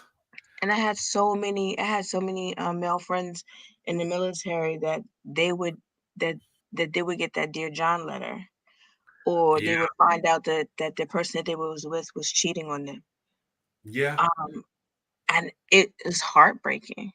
It is, and I always feared that because, well, not for me. I knew I was good with my wife, but I always feared that somebody in our unit, one of my soldiers under me would get that letter. I always feared that because not just for their sake, but for all of us. It puts everybody in danger because Mhm. if you're out on a patrol and one of those guys in the team, right, in the squad, gets that letter, his mind is no longer on the mission. He's no longer focused. He can no longer do his job, and it puts everybody in danger. Yeah. And we've had soldiers we had to take their weapon away from them because they were a threat because they weren't stable Mm-mm, they because were a when threat to you themselves. They somebody wanted to you eat their love, gun. and these guys were married, so that really kills you. Mhm. Um, and yeah, I've seen that, and yeah, that's the most saddest thing. I always thought, why couldn't these women wait till they get home to do that? I don't know. Oh Corey. wow. Hey Hello, Corey, how you Hi, guys Corey. doing? We're doing hi. okay. We're just talking. Yeah, we're talking about the show's about being victorious, being a success when it comes to interracial relationships and marriage. And my thoughts tonight were about having an open mind and open heart Yeah, and being patient and trying to understand each other. gotta have a Hmm. good foundation. Yeah, it's important. Yeah. And a lot of times we hurt each other because we don't understand each other. We hurt each other because we see things through a different lens. And a lot of times nobody's wrong. It's just we look at it different. Yeah, Yeah. we grow and mature at different rates, and some people Yeah. can be 50 years old and still acting like they're a teenager. So not Yeah, everybody that matures Yeah. the same way. Yeah. That's so true. Because even when I was 12 years old, my nickname was grandma. Oh, wow. Because everybody I was always looking out for everybody, made sure everybody would do what they were supposed to be doing. So yeah, they used to call me grandma. mm, grandma. Well, you just recruit faster than everybody else. Some people do. I've seen. Well, Uh, I had to grow up fast. Mm, mm, Like my parents got divorced and my mom was teaching me how to do checkbooks and stuff, and I hadn't even reached double digits yet. So I knew how to balance a checkbook before I was 10. oh, wow, that's good. Yeah. I knew what You, was coming in and out of this house before it was 10. that's a lot to put on a kid. you Yeah. know what? That's good though. But you know what's funny when you said that? I remember I got a checking account or a savings account. This was like I think I was like 16 or something, and my dad asked me, "Oh, you okay? How much do you have in your account?" I said, "Well, I don't know." He drilled into me so hard. He was like, "What the hell? You don't know how much money you got? What's wrong with you? How are you going to pay your bills? How are you going? You know what? How are you going to buy gas? How are you going? Oh my God!" And I'm like, I had like maybe 20, 25 bucks in the thing. I didn't have much money. I was a teenager, right? But he drilled it into me and my brother that we need to know how much money we got, how much we got to pay in bills. And I know that sounds basic, but from him drilling me and, and my brother, it's like we know how to manage money. And, I got a mindset if I owe like $20 on a bill and it's due in 10 days, I go crazy till it's paid. I got to pay it as soon as I get paid. I got to do it now. I just can't wait to pay that bill. I don't know if that's, and I've always, when I got paid, I always paid my bills first, bought food, and then what's left over, I could spend a little bit. Um, that's just the mindset I was raised, how my father, treated me and my brother. And I think that's good. Of course, I didn't like the lectures, and I didn't like hearing how I was unresponsible. But you know what? Well, yeah, I was irresponsible. But the point is, it helped me out later on in life. Just even though it sounds basic, we need that. Yeah. I mean, like for me, it was just like, what's childhood? I don't know what that is. What was that? Um, but so that made me more mature when it comes to certain things. But um, And you know what? That's a good thing too when you get into marriage. mhm. This is very important that both of you are financially, have a good financial mindset. And that don't mean you coming in with money. What it means is you both know how to manage money. Because, in some marriages, it could be either the wife or the husband. One of them manages money good, the other one just blows money. and that can create problems within your relationship, within your household. So Yeah, that's a reason for a lot of people getting divorced. it is. Yeah. Um, yeah, because the wife might spend too much on the husband. I seen it both ways. I know my brother. My brother's awesome. He was honest. He says, you know what? I like to spend money too much. So he said, you know what? I give my wife all the money and she manages it and she just gives me a little allowance and Yes, I have a friend. If she let her if her husband didn't give the check, he would just spend the whole check on whatever it is that he wanted. So she would give him an allowance. yeah. Wow. But he willingly did it, and Mm.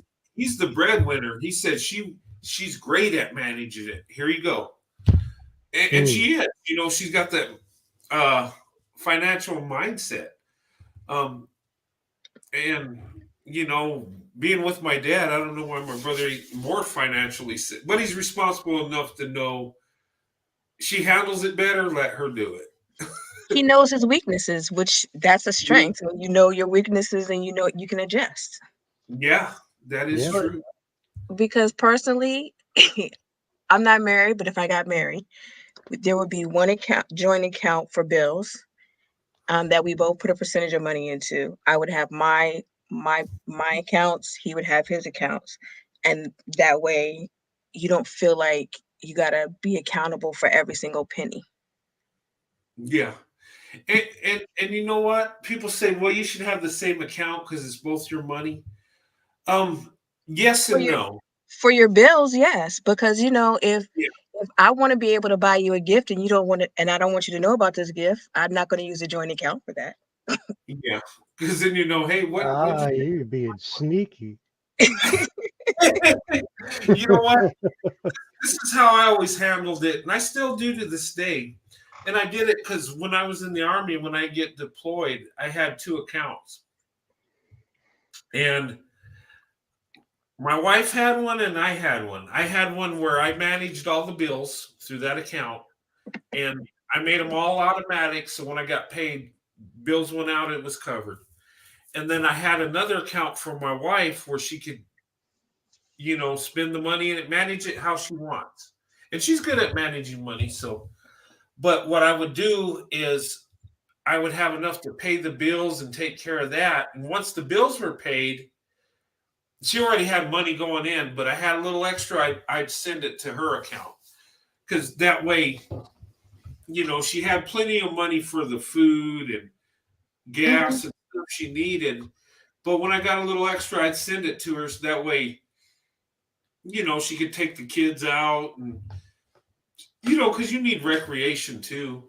Yeah, Hmm. I mean that's kind of like if even if it's you have one person that's the breadwinner, and so you have the joint account on that, and you're paying all your Yeah. bills with that. If the other person's money is play money, then you have your account that you save for your vacations and your little extras. Yeah. But you want to make sure that when you have this account, that it requires both signatures to do anything to move money around or whatever, because if that becomes a point of trust. I mean, granted, you trust each other, but Hmm. if somebody's moving a large amount of money without telling somebody, and it's a joint account, there gonna be problems. Yeah. No, you're right. But she had her account and I didn't even, that was hers. And, Hmm. you know, and we still do it that way. I have an account where I pay the bills and she's got her little account and I got mine and it's not that I'm keeping money from her. I mean, she has access, but um it flows better.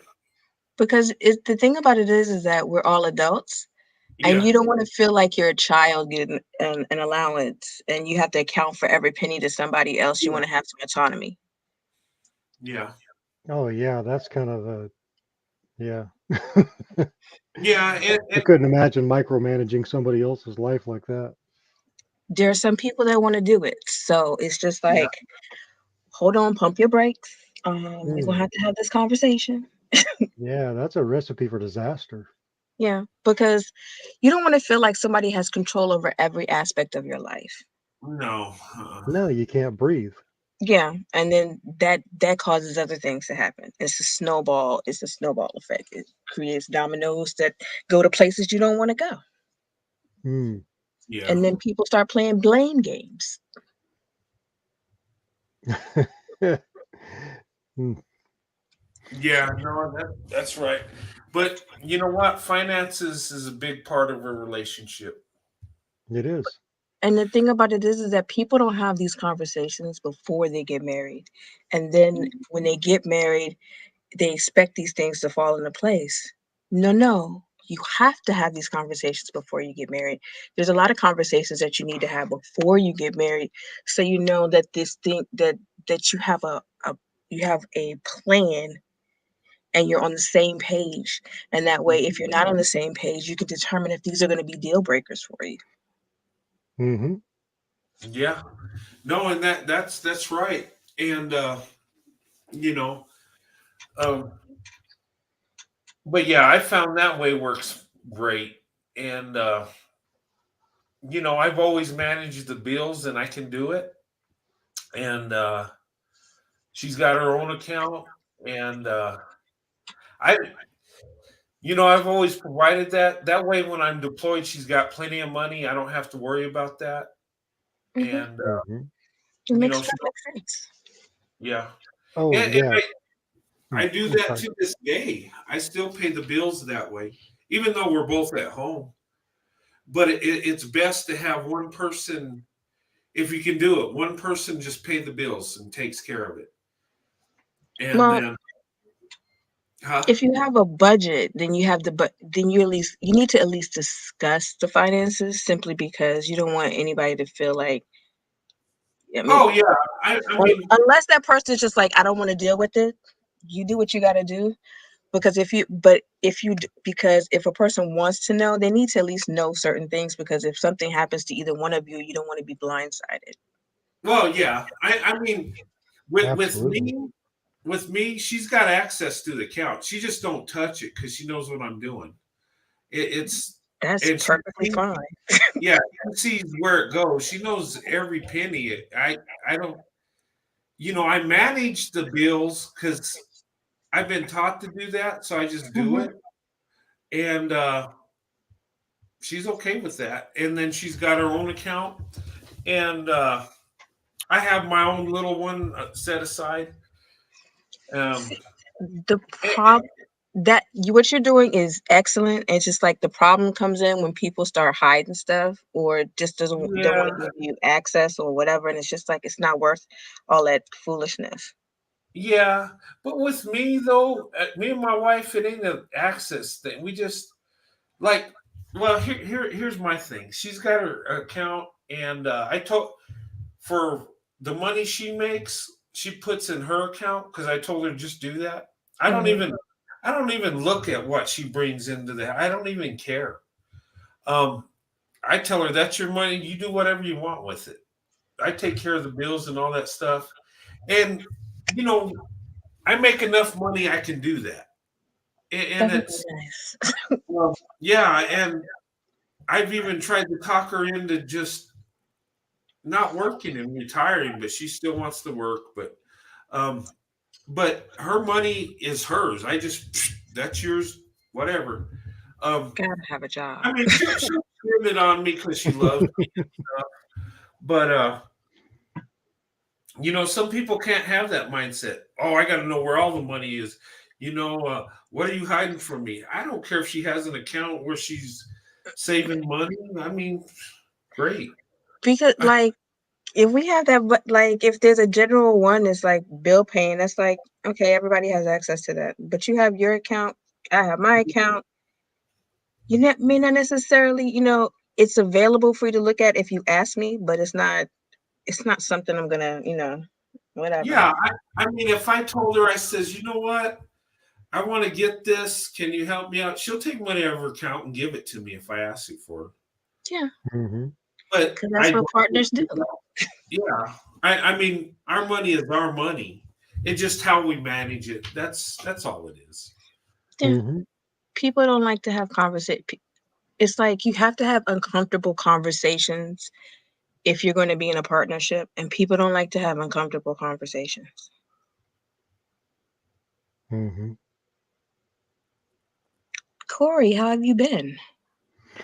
Oh, I'm doing pretty good. I just come off of another show, and then we had the back chat, which is always fun because you get away from the YouTube stream, and you're just on StreamYard, so you don't have to worry about demonetizing the channel or nothing.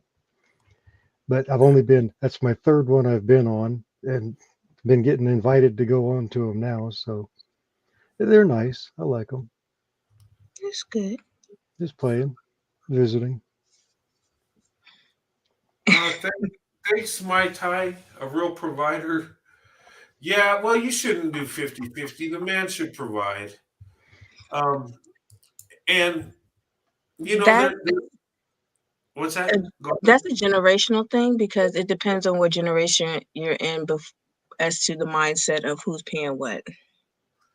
Yeah, but um, I think the man should be the provider. I know there's some economic situations where he can't because they just don't have the money.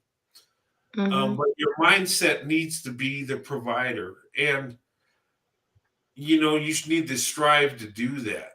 I've known Hmm. I've known some guys that their wife had to pay half the bills because he didn't make that much, and then later on he got to a point where she stopped working and he did all the providing. That is okay, but his mindset was the provider. He just didn't have it. Um, I think I'm single because I've never dated anybody that had a provider mindset.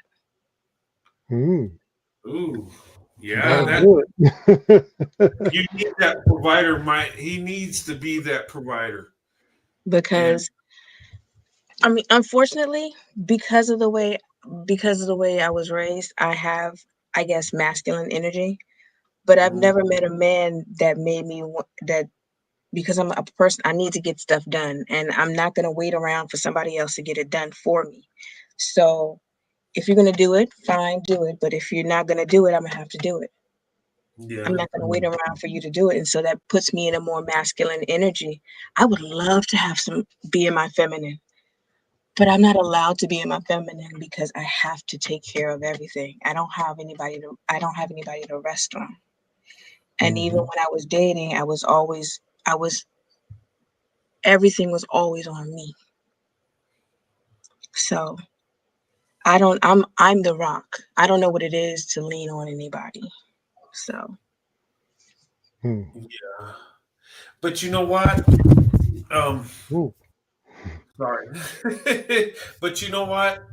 Having that can bring a positive to relationship because once you find the man that provides for you, mhm, uh, you will really appreciate it. You'll embrace it, and wholeheartedly. yeah, I mean the man shouldn't be rewarded for doing what he's supposed to do, but Yeah, that's the normal. I know my wife did that to me. It was like we went out, we were dating, and I always paid for it, and she was thankful I was paying for the date. And I'm like, what? What? My dad would have choked the crap out of me if I let her pay. There were times that I didn't go out with her because I didn't have money. I waited till I got paid and then we go out because Wow. I was. It was a shameful thing. I, Um. Brett, I was just teasing a guy tonight. He Uh said when he was younger, he had there was a girl that he had met on Plenty of Fish, and she was in another state, just maybe like 2 hours away. All he had was $100, but he was determined to go on a date with her, and so he had to do fuel, buy gas, buy food, and I looked at it, I was like, Why were you going on a date?" And he goes, no, no, so he says he ordered lemon and water, you know, and it, oh, I got to tell you, I started the heckling, and It snowballed from there. It's like, dude, you was broke. You going out there, and everybody started teasing him about all this stuff, and I said, "Yeah, I got a coupon." And it's Hey, like, a "What are you coupon doing is a out good there, thing. man? What are you doing out there?" It's like, my God. But No, I mean, it was all good-hearted and stuff, and everybody was laughing, but it just, I called him cheap. Hey, Carolyn. I He was, like I had a guy that told me that he didn't believe in he didn't believe in him paying all the time, and so if we went on a date, if I paid for the movie, he would pay for the dinner, and then we would have to swap the next week. And I don't know what made me go out with him, but that he that only must have been lasted. cute or something. Something had to You know happen. what? Wow. No, it was a I, conversation. Oh, oh, he's a good talker. Yeah. And so after a while, I got tired of that. So Did he have a voice like mine? no, yours is much sexier. wow. Thank you.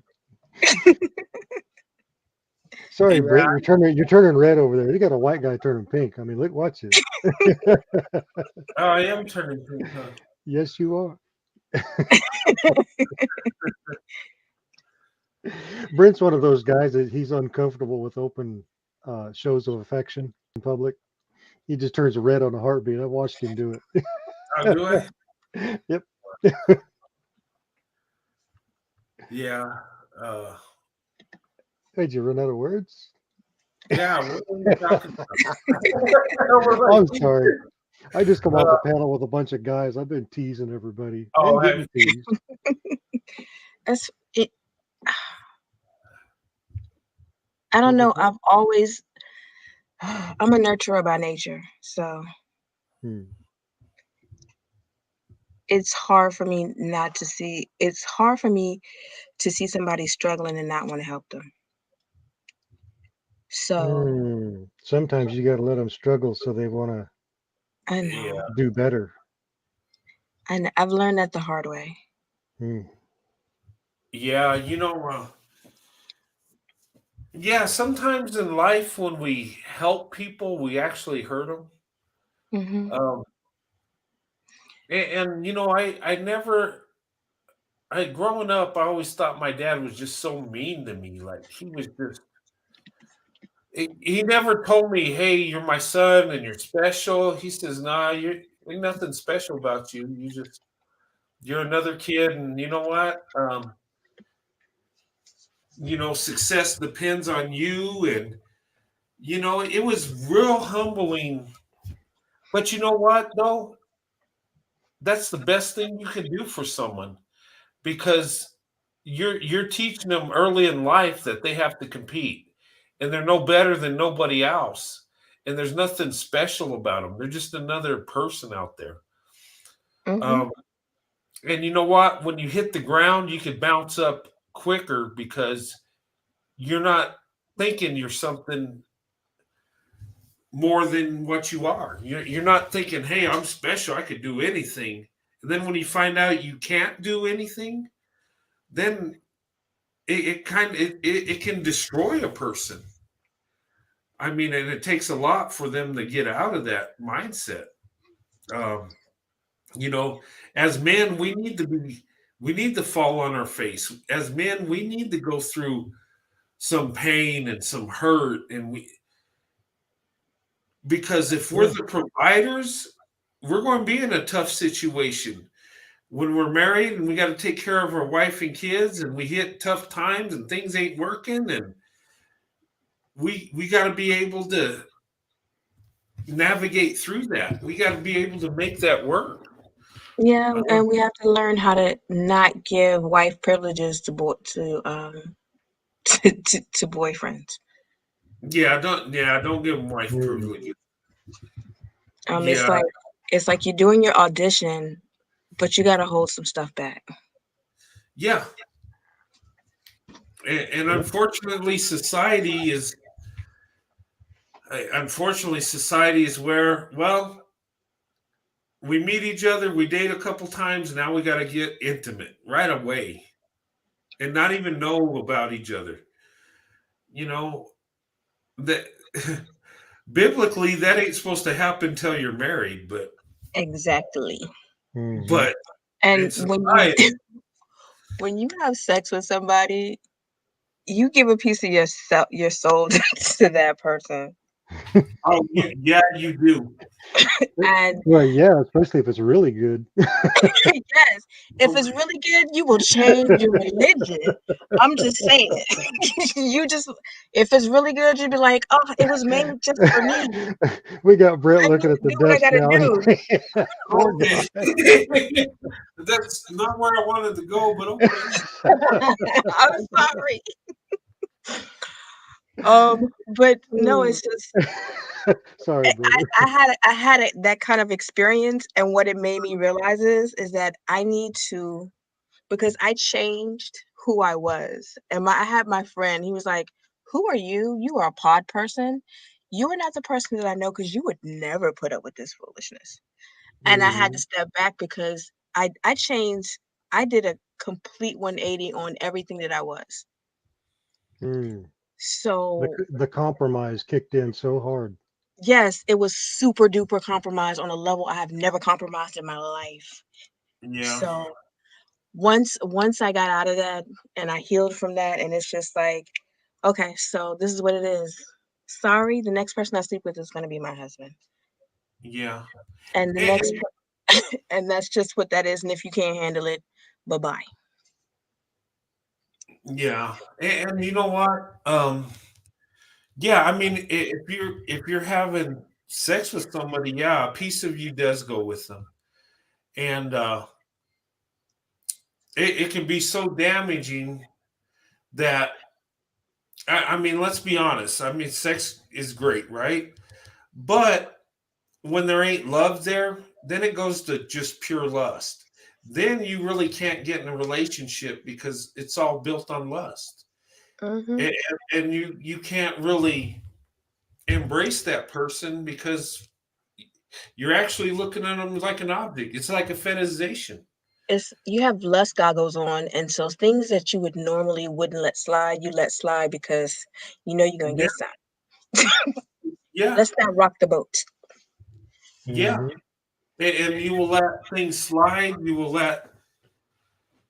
And here's the thing: when you really love somebody, that sexual part is not going to be a problem at all. Mm-mm. Nope. It's And you natural. know what? And, and and I've heard people say, "Well, you got to take a test drive to see if it's good." No, if you really love that person, it's going to be great. It's y- People don't understand that you can be intimate without being intimate. yeah, Um, because just sitting next to somebody is intimate. Being in a space with somebody, and like, my favorite thing is being, I know that I'm good with a good person, or a person is vibing with me when we can be in the same space and not speak and still appreciate one another. yeah, Hmm. When you don't need to feel the silence because you have each other. And that's like a huge thing for me, because some people can't be silent. If you always have to talk, there's a problem. But Mm. that's my thing. Because I'm always about conversation. Because when you have conversations, sometimes things will come out that you may want to ask a question, and just having a good flow of conversation, things come out, and it makes everything easier. Well, when you're looking for a say like a woman's looking for a future husband, and if he wants to basically have sex before you get married, he's already making bad life choices that yeah, are only going to continue. It's not going to stop there. It's going to continue on into finances because he has no self-control. Mhm. I mean, marriage is supposed to be a union's supposed to be spiritual, where God comes in and joins the both of you. Mm-hmm. Yeah. You know, my first go around, I didn't do it right and still wanted God to bless it. And, I think he did, for the most part, but it's still, when you do something wrong, but you expect the outcome to be right, it's kind of a reach, really. Yeah, it's the thing about it is that we ask God for stuff, and then we see something, and we just assume God gave it to us without actually asking Him if He gave it to us. Oh yeah, that happens. So we have to, if we're truly making God a part of the process, we have to ask Him every step of the way. You, Hmm. you know what's crazy? And to speak about this subject, how you're saying when you get into the sexual thing and you will let things slide because that's what you're into. And I'll give you an example where I fell into that. And this was a woman that I was dating before my wife, that I was living with, that my father told me not to do. And and I thought, oh my God, the physical part was great. I I was just like, oh, and you know what? Yeah, I knew I wasn't supposed to live with her, and I was going to church at the time. And I was like, well, you know what? In my mind, I'm thinking, okay, this ain't right, but I'll make it right. I'll get with her, we'll live together, and then we'll get married, and then it'll turn out okay. And and we both had that same concept. But the problem with that is when you do something the wrong way and then try to make it right, it turns into a big disaster, a big mess. And that woman I was with was violent. She would actually hit me. Hmm. Um, she would go on an impulse, and it could be an argument that really didn't mean nothing. And of course, I didn't fight her back because I was always taught not to hit women. Mm. Um, That's why you're not supposed to to sleep with somebody to have sex with them, because you get that emotional high, you get a yeah, connection to them, and then you will actually let somebody abuse you because this other I part of the yes, relationship feels so good, and yeah, Mm-hmm. then and you stop looking at the red flags and the warnings, and then your vetting process just went into the trash can. yeah, and Yeah. that's exactly what I did because that part was so good. It was so I thought, man, I'm in love, and this is no, Yep.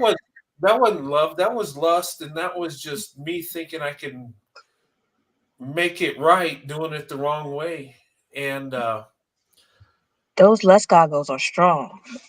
huh? I said those less goggles are strong. They are, and, and I would say that's why, and I think that's why God says do it within marriage, so we don't get caught up into that. Because once you're caught up in that, you don't see clearly. Um, and it took me, and like you said, Corey, you let things slide and you take abuse. I took abuse because she's like, I'm sorry, I didn't mean to do that. I'll never do it again. I'm like, okay, yeah, it's just a bad day. Well, and I never touched her. I never laid hands on her. I broke things. I punched through sheetrock, messed up my hand. Um, I cut my hand up punching through a window. I It was so Mm, toxic and horrible. I that's never hurt chaotic. her, but I hurt myself after she hurt me, and it was like, mm, you know what? Though I learned a lesson. You don't do it God's way, you're going to end up It's with it will not work.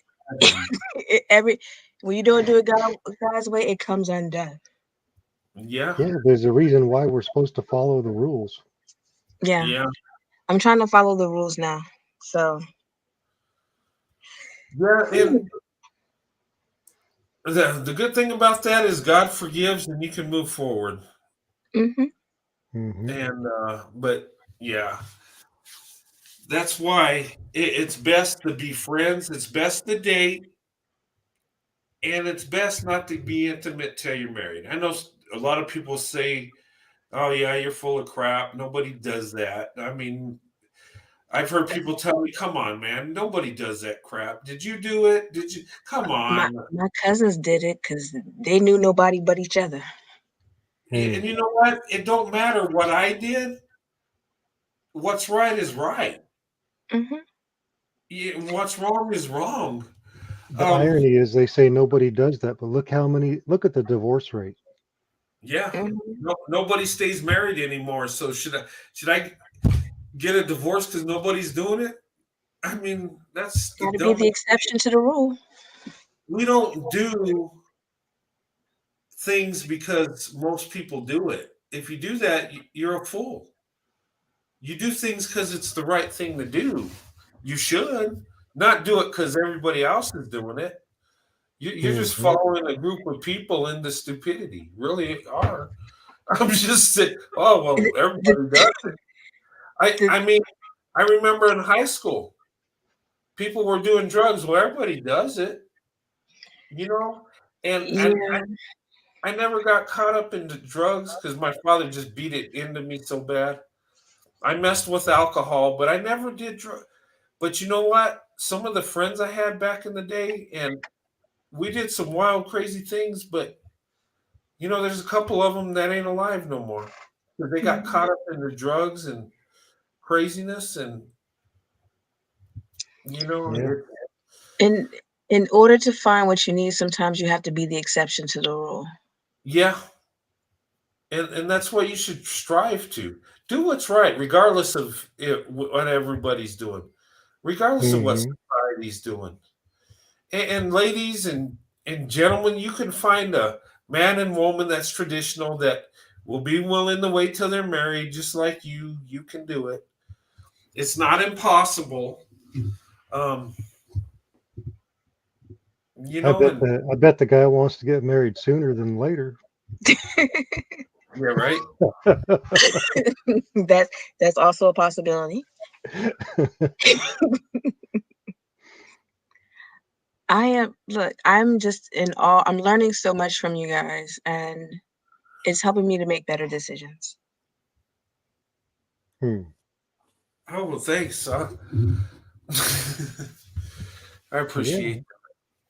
Um, It's the for the longest time I didn't know that there were white men out there that liked black women. And oh, they're all over. now that Oh I know, I'm keeping my eyeballs open. Hmm. yeah, and you know what? Um, here's the thing. Um, I haven't I haven't heard a white man say they wouldn't date a black woman. I haven't heard that. And maybe because they know my wife's black, but then again, no, I, you know what? I think the problem is the barriers. And men will take the path of least resistance. That's why I say that Asian women they're dating and marrying more because it's easier. Um, most white men marry white women. Why? Well, because that's who they're around, that's in the community, but plus it's easy. And what I mean by easy is they're in their comfort zone. And Hmm. I Mm, know a lot of men that say, gosh, I wish I would have dated a black woman back in the day. I thought they were awesome, but they never did it. Why? They couldn't get out of that comfort zone. And Hmm. two, society wasn't, you know, had a problem with it. And their community and the other community had a problem with it. So they didn't never got out of that comfort zone. They went with the easy choice. yeah, being different is scary, and a lot of people don't have the courage to be different. Yeah, and that's why and when ladies say, well, why aren't white men marrying black women like Asian? And point blank, it's easier to do that. It's more in the comfort zone. And Men really are attracted to women that are different, right? And Asian women are a little different. They are. It's a different ethnicity. They look different than the white women they're used to. So it's an attraction. Black women are attraction too, but look at the hurdles and the boundaries they have to go with to be with that black woman. But you know Hmm. what? Even with all that, the numbers are increasing. I And still even like with the all success that, rate. Hmm? and even with all that, marriages with black women, white men are successful. So that should Hmm. tell you something. We're meant to be together and don't even know it. And once we figure that out, the world will change. Hmm. I mean, it already is. I I mean, still like this. I like the success rate of the black women and the white man. They outshine everybody else. they do. It, and the thing of it is that it just seems like they got more love. They're more family orientated. They're more traditional. And if you study it economically, they're better off too, generally. And, Hmm. and and I found this out. A lot of investment companies target black women, white men, because a lot of them are financially successful. And I never really thought about it, but when I look, I'm like, oh my God, it's true. I look at people I know that are married, black women, white men, and they're doing very well. I look at me and my wife, and we're doing good financially. And and why is that?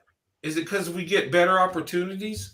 Some would say, well, they're married to white men and they control everything. No, it's just that we're strategic and we have a plan when we get together. So of course we're going to have better results because we're thinking it through. We got a goal, we have a mission, and if you just get together with not even thinking about it, it's going to fall apart, really. Uh, Hmm. I mean, you might get lucky and it turns out okay, but usually people that plan things out and strategize usually are better off. Here you tapping your desk. Yeah, I am. I don't know. I got my earphones on. My head's going bang, bang, bang. Oh, sorry. I'm sorry, that was me. My Was window it? unit cut on. Oh, you're both doing it. No wonder I feel like my head's in a drum. I cut it off. That thing is like that window unit is like 20 years old. So I'm like, why am I in a marching band? Hmm. oh, pink diamond, a kiss to the forehead is like the best thing. I'm just agreeing with you on that one. Hmm. No, I don't. best As a thing. guy, I couldn't do that heavy kissing stuff in public. I'd be too embarrassed. I can't, and that's I can't necessarily hold hands in public, but I will hold a pinky in public. Hmm. I'm very low key on PDA. Yeah, you know what? Oh, hey, Michael Reed. He said the stats, black women, white men are 244% more successful than black men and white women. Mm. Yeah. That seems extreme, but actually, I believe that. From what I've seen, I do. Uh, I wonder Yeah. what this. I seen it was 42% better than because the white couple had the best success rate. As Mhm. far as marrying the same, Yeah, but the black woman, white man was 42% greater than those people. yeah. 42%. And here's the thing. Did you Hmm. guys know that we in marriage were more successful as white men to marry black women than our own women in our group? I think because that black women and white men is such a polarizing couple that they have to fight harder to stay together. Yeah. No, you're right. And I've said that all along. Why our marriages work because we're fighting. We come out fighting before we even start dating. Really, And then when we get to the marriage, it's like, okay, we've been here before. We got this. Yeah, because it's Right. like I mean, you uh, decide to make a partnership that is you, it's us against the world. Yeah. Brent, do you think it's the fact that maybe you and your wife tolerated less influence, outside influence, like negativity? Yes. I believe that. I believe that we didn't focus on the hate and all the crap, that we just were in love and we just loved each other. And, it just, and like I said, when we went through tough times like that, we just loved each other more. Hmm. And, and what we did is we cling to each other. We focus on why we're married, the love. And yes, we love each other, spiritual, emotionally, and physically. And I say, yeah, you get intimate more, and that's part of love too. Nothing wrong with that. That's better than focusing on hate, don't you think? I Mhm. mean, you know, and it brings it together, because um, I find it ironic that the two people that have been kept apart by traditional taboo or whatever you want to call it for our country yeah, have the strongest relationship in the entire country. yeah, isn't that amazing? That is truly amazing. We should be the biggest failures technically, right? But we're Well, not. We're that combination encourages the most haters, and Yeah, when you got that many haters, you just cling to each other more. Yeah, they actually make you hold tighter.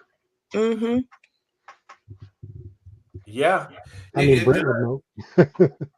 Yeah. I mean, when I say that stuff, that's it in a nutshell. We focus When you focus on love above everything else, everything it seems falls in place. When you got true love, it'll fall in place. Um, I think sometimes people get together and interracially sometimes, and they're not ready. They got emotional issues. There's pain, anguish they're bringing to the relationship, and that creates tension, confusion, Hmm. and those type of situations don't work. That's why they always say if you're going to do it, and I'll say it too, if you're going to interracially date or want a relationship interracially, you gotta come in with an open mind and open heart and be I think like Afro Angelique said, be healthy. Yeah. And what that If means, most people are not healthy enough to date, they're not healthy enough to date. Period. No matter if it's same or different, because yeah, they don't take the time to heal after they've gotten out of this relationship, and not every relationship takes the same amount of time to heal from. So, yeah, and Hmm. you may actually need to talk to a therapist to work some of these things out because um they may have caused damage to you in a way that you didn't even realize that they caused damage. So Hmm. it's a way, so you need to get healthy before you even and, embark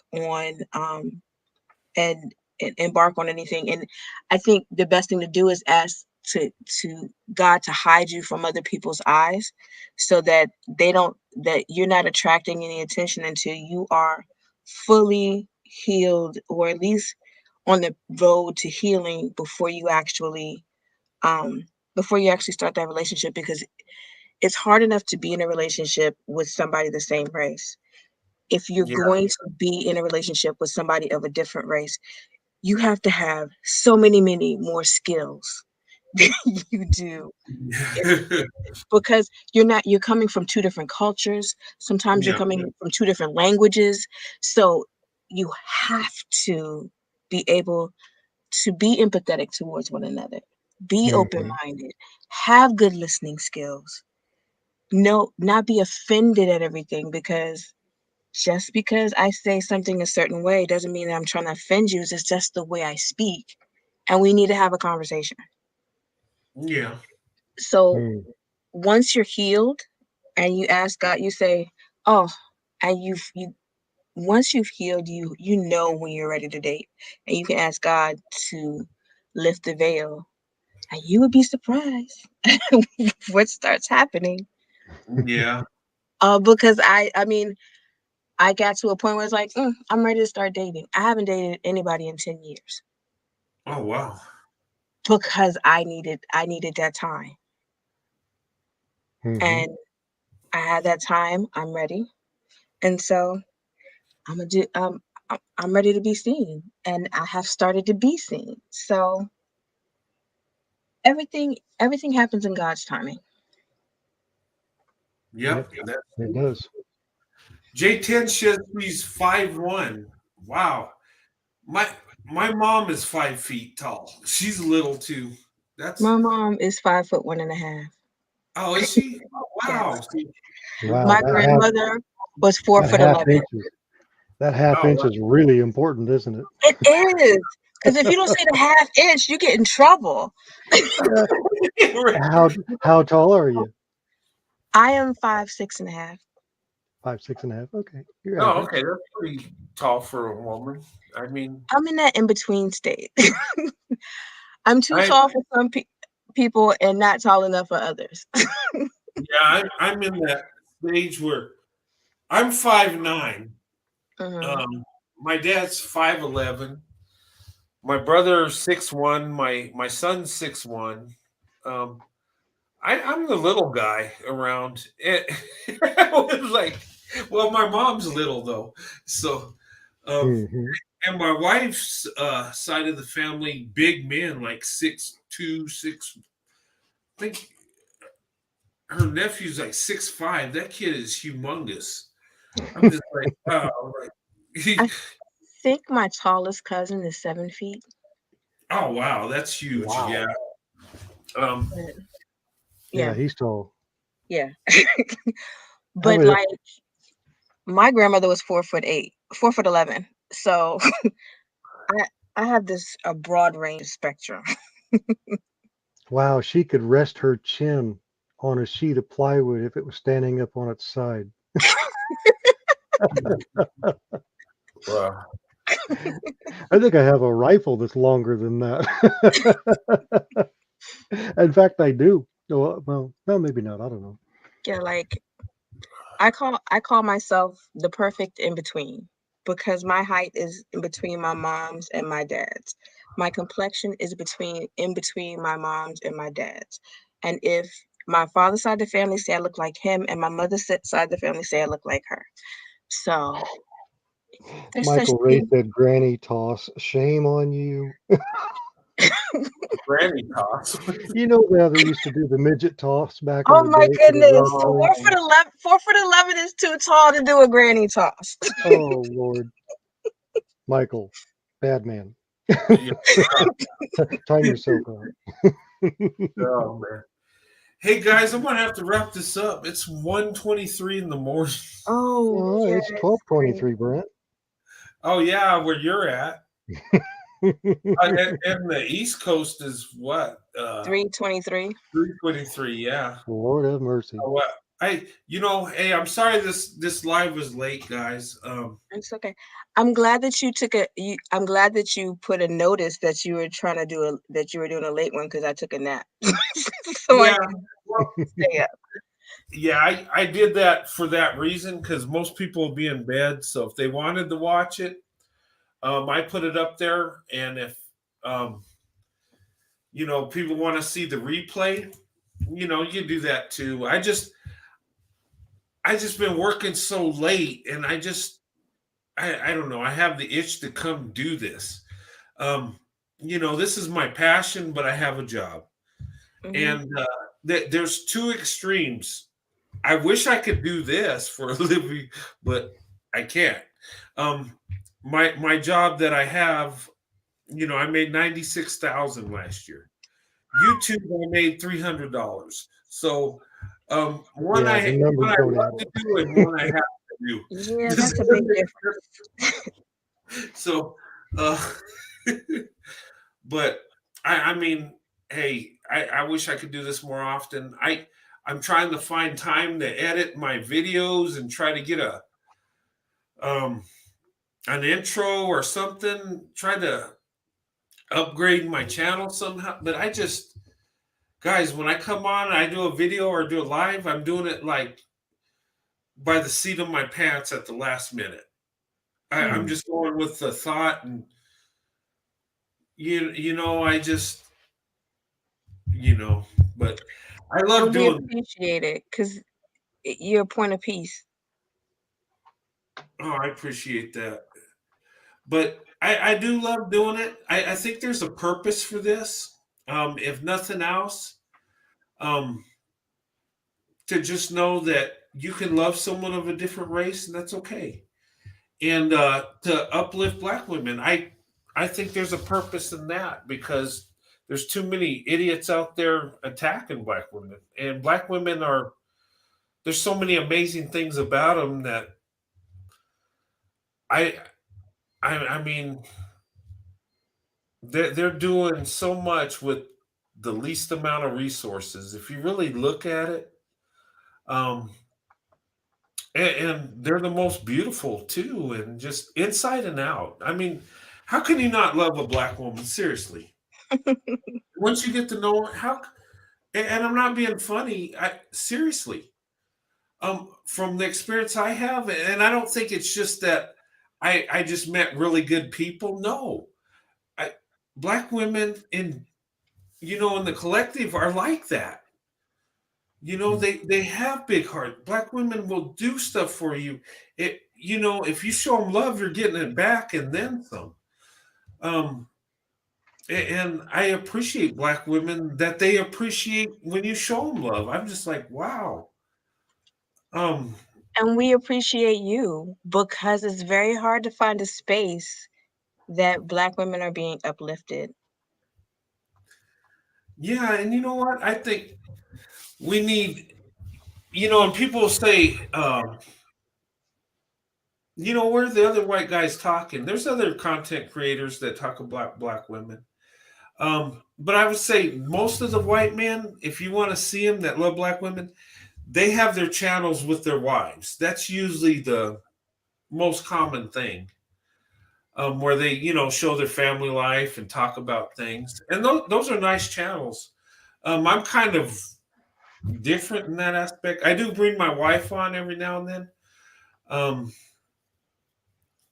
Well, Brent, you're transparent. You're just being yourself, yeah, and that's, and it works. Hmm. You I'm have just, you're genuine, and that comes off in everything that you do. yeah. Well, I mean, you can't say that I don't love Black women. You can't say, I mean, that's all I've dated exclusively. And you can ask my family, you know. And I've been married to my wife for 28 years. So, if a man marries you, gives you his name and his resources and everything he has to offer, that, yeah, he loves you. Hmm. Yep. If it all goes into one account, then you know he's for real. Yeah. Of And course, if we he's have not to, not trying to chase you around before he's married, he's for real. yeah. But, and this is just my life. And I have a blessed life. And Hmm. and I see the blessings in Black women, and I think I need to talk about it. Some people tell me, "Why do you keep?" Okay, we got it. You love Black women. We got it. Okay, you're married to one. We got it. And I'm like, yeah, where you going to get more of it? You can't hear it enough. but you know what though? Um, that's me, and that's how I feel, and I want to share that, because ladies, you're special. You got something to offer that most women don't, honestly, and I'm being honest. That's why Black women has always been my preference. It's because you come with real love, um, and you come with real beauty inside and out. Um, you're a blessing from God, and that's how I look at it. And I think that's what I'm supposed to do for however long this YouTube thing lasts. However big it gets, you know, I might be topped off now. Or it might grow a little more. Who knows? But the point is that you can see me as a real person, my wife, and just showing some love might encourage somebody. It might get these women to see their true beauty and be like, wow. And some of the men, where they see where I'm coming from, you think maybe I influenced some white men or some men of other races to look at black women? I don't think that What? would be a What bad thing. happened? What happened to the a dating show? Oh yeah, I need I, Hmm. yeah, I need to find a way to work that out. I You need don't have enough time for all this stuff, Brett. well, that's the problem, and I need to put a movie review together too, because people like movie reviews. Um, Hmm. yeah, right now my time is consumed. I'm working 12-hour days, some weeks 6 days a week. Wow. Hmm. Yeah, um, You do have so to take some time for yourself and rejuvenate because you don't want yeah, to you don't want to hit a wall. yeah, No. and then last Friday and Saturday I had time off, but I was kind of down in the dumps. We had a discussion that was kind of emotional, and um, Yeah. I kind of got in the dumps a bit. Um, Because the topic was really heavy and it was very far away from what we normally talk about. and it was, and I kind of, and I think I did it the wrong way because I wanted to dip into it and dip out of it. Like I wanted to say, okay, when you're interracially date, you do have this problem and that problem. Be aware of it. And I wanted to move on, but The person that was on the show with you was just basically bashing the entire time. well, yeah, and I, and for people to ask me to go into racism like that, I don't know that much about it, and it's so negative. I really don't like going into it, um, because I know I it. completely understand because that particular one took me off. I when I come here, I always feel good when I leave because Yeah, everything is uplifted and positive. And that particular day, it was just like it was too many triggering things that were being said and going over and over and over again and things that we're talking about. And I was just like, oh, I can't. Yeah, it was too negative. Yeah. yeah. I think I unlisted that show. I hope I did. I don't know. I mean, it wasn't all bad, but it just went the wrong way. It It went wasn't intent, and once it was just her on the panel, it went south. yeah, well, I got Um, a earful in that. But um, Hmm. but you know what? That's a learning experience because you know what? When we go into those topics, look how emotional it get. Look how triggering. mhm. And sometimes in an interracial relationship, you might be faced with that.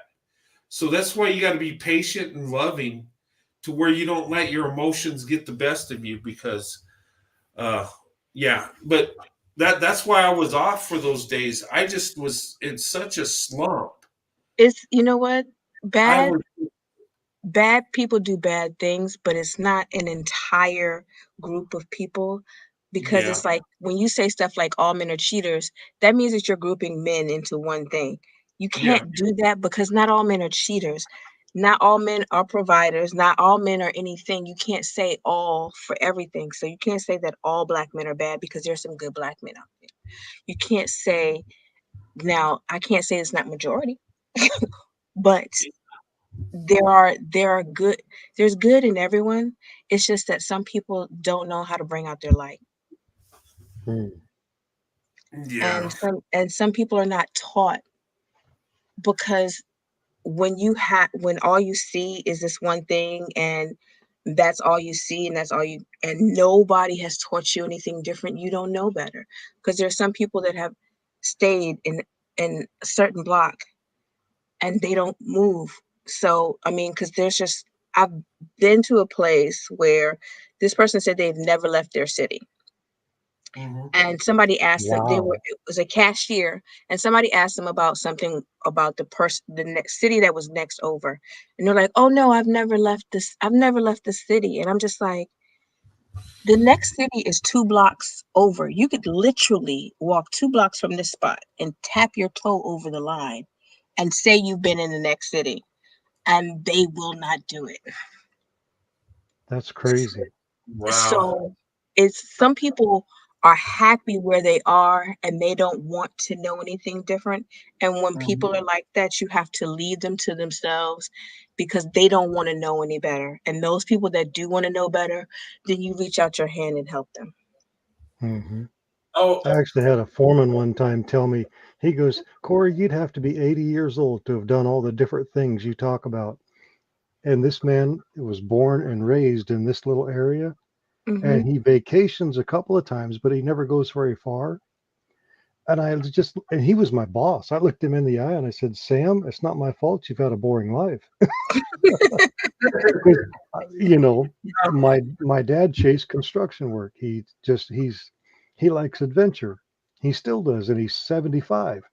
But I'm not so much into it anymore. I got burnt out. But um, hey, you get drug around by that, and you just end up living that. And hey, J10. That show, I'll have to look at it. I think I unlisted it. I could send you the link. You can watch it.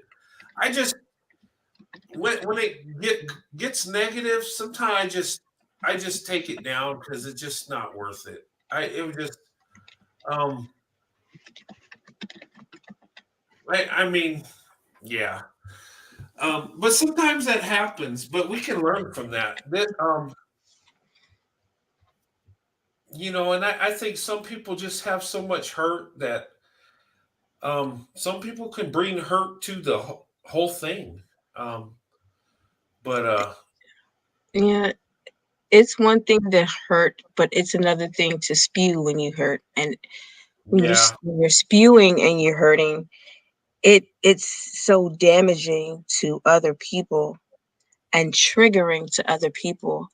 And then if you have people saying, please stop, and you still continue, then it's just, not everybody can handle darkness in on that level.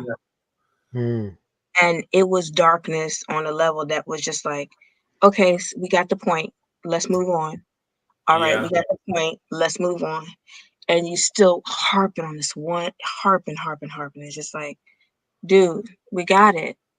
let's let's yeah. let's move on to something else. Yeah. yeah, I racial was exhaustion is a real thing. You can be exhausted by too much negativity. Yeah, you can. It'll affect your life. And like I said, I had to take a break over that because I knew, and see, I felt bad because I knew some of the ladies were hurt, and I was like, oh my God, um, and it was like I didn't intend this to go Mm, there. It was just a point. people were You, feeding into a negativity loop. yeah, Hmm. they were, and it wasn't. It was supposed to say, hey, this is here. You know the situation. Be aware of it. I Oh, didn't want it like, hey, let's dig deep into this. No, I don't even want to touch it. And I got some attack by that. Well, you won't dig deep enough. Well, heck no, I won't. Not into that. That's not my life. Why would I Yeah. dig into something and try to understand something so evil that I'm not a part of?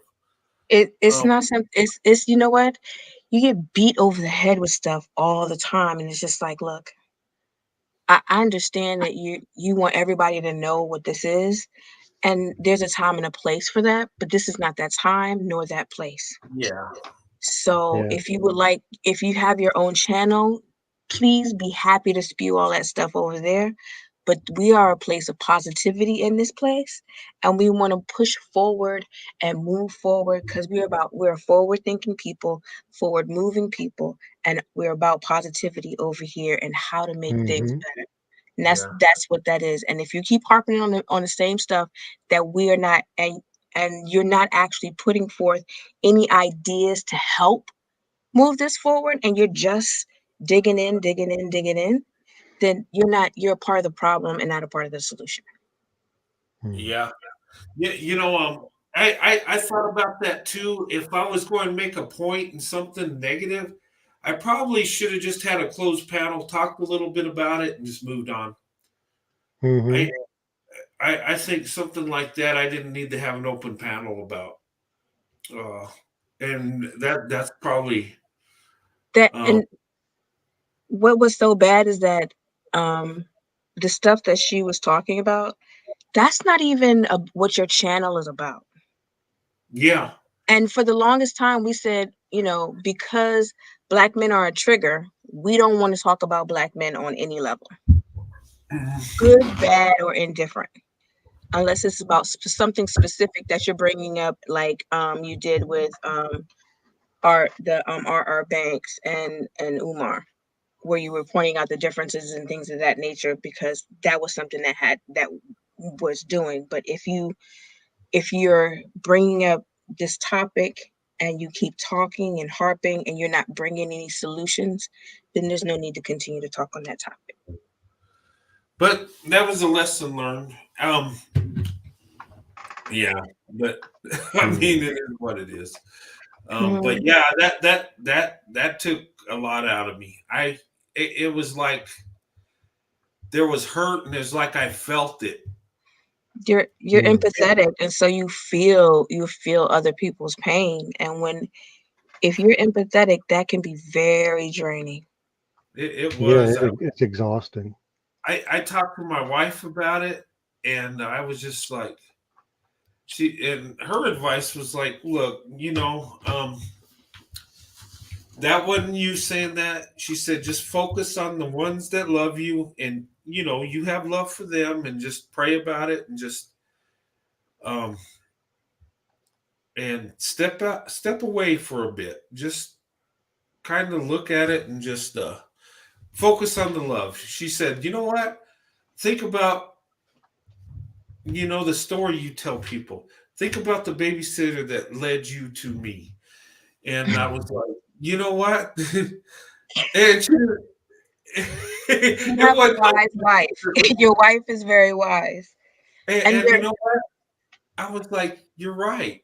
And I would just meditate on that and think about it and say, you know what? There's so many blessings to let one day of negativity just drain me that bad. I was like, you know what?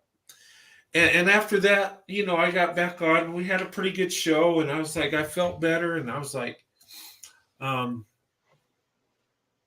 and but she was right, and that's the thing of focusing on the positive, focusing on the love instead of the bad, and it's Mhm. just like, um, Mm-hmm. yeah, my And my wife is, I mean, she's smart. I mean, she's awesome. yeah, she is. I mean, but And that's what I did, and I hugged her all day. It's I like I said, wanted did I say I, that? wa- I wanted to email you so bad and tell you that you are a good person. You're doing good things. You promoting positivity, and you are letting Black women know that they are the pinnacle. They are the choice and not the option. Yeah, And Yeah, I so, don't see black women as an option. I see them as the only focus and goal. yeah, so for Well, so long we've been treated as like the last option. hmm. And you can't get nobody else. You might as well go ahead and get you a Black woman. Well, No. men are slow. It took us a while to get up to speed. So, yeah. We, Well, I'm glad you're up to speed, Corey. I am up to speed.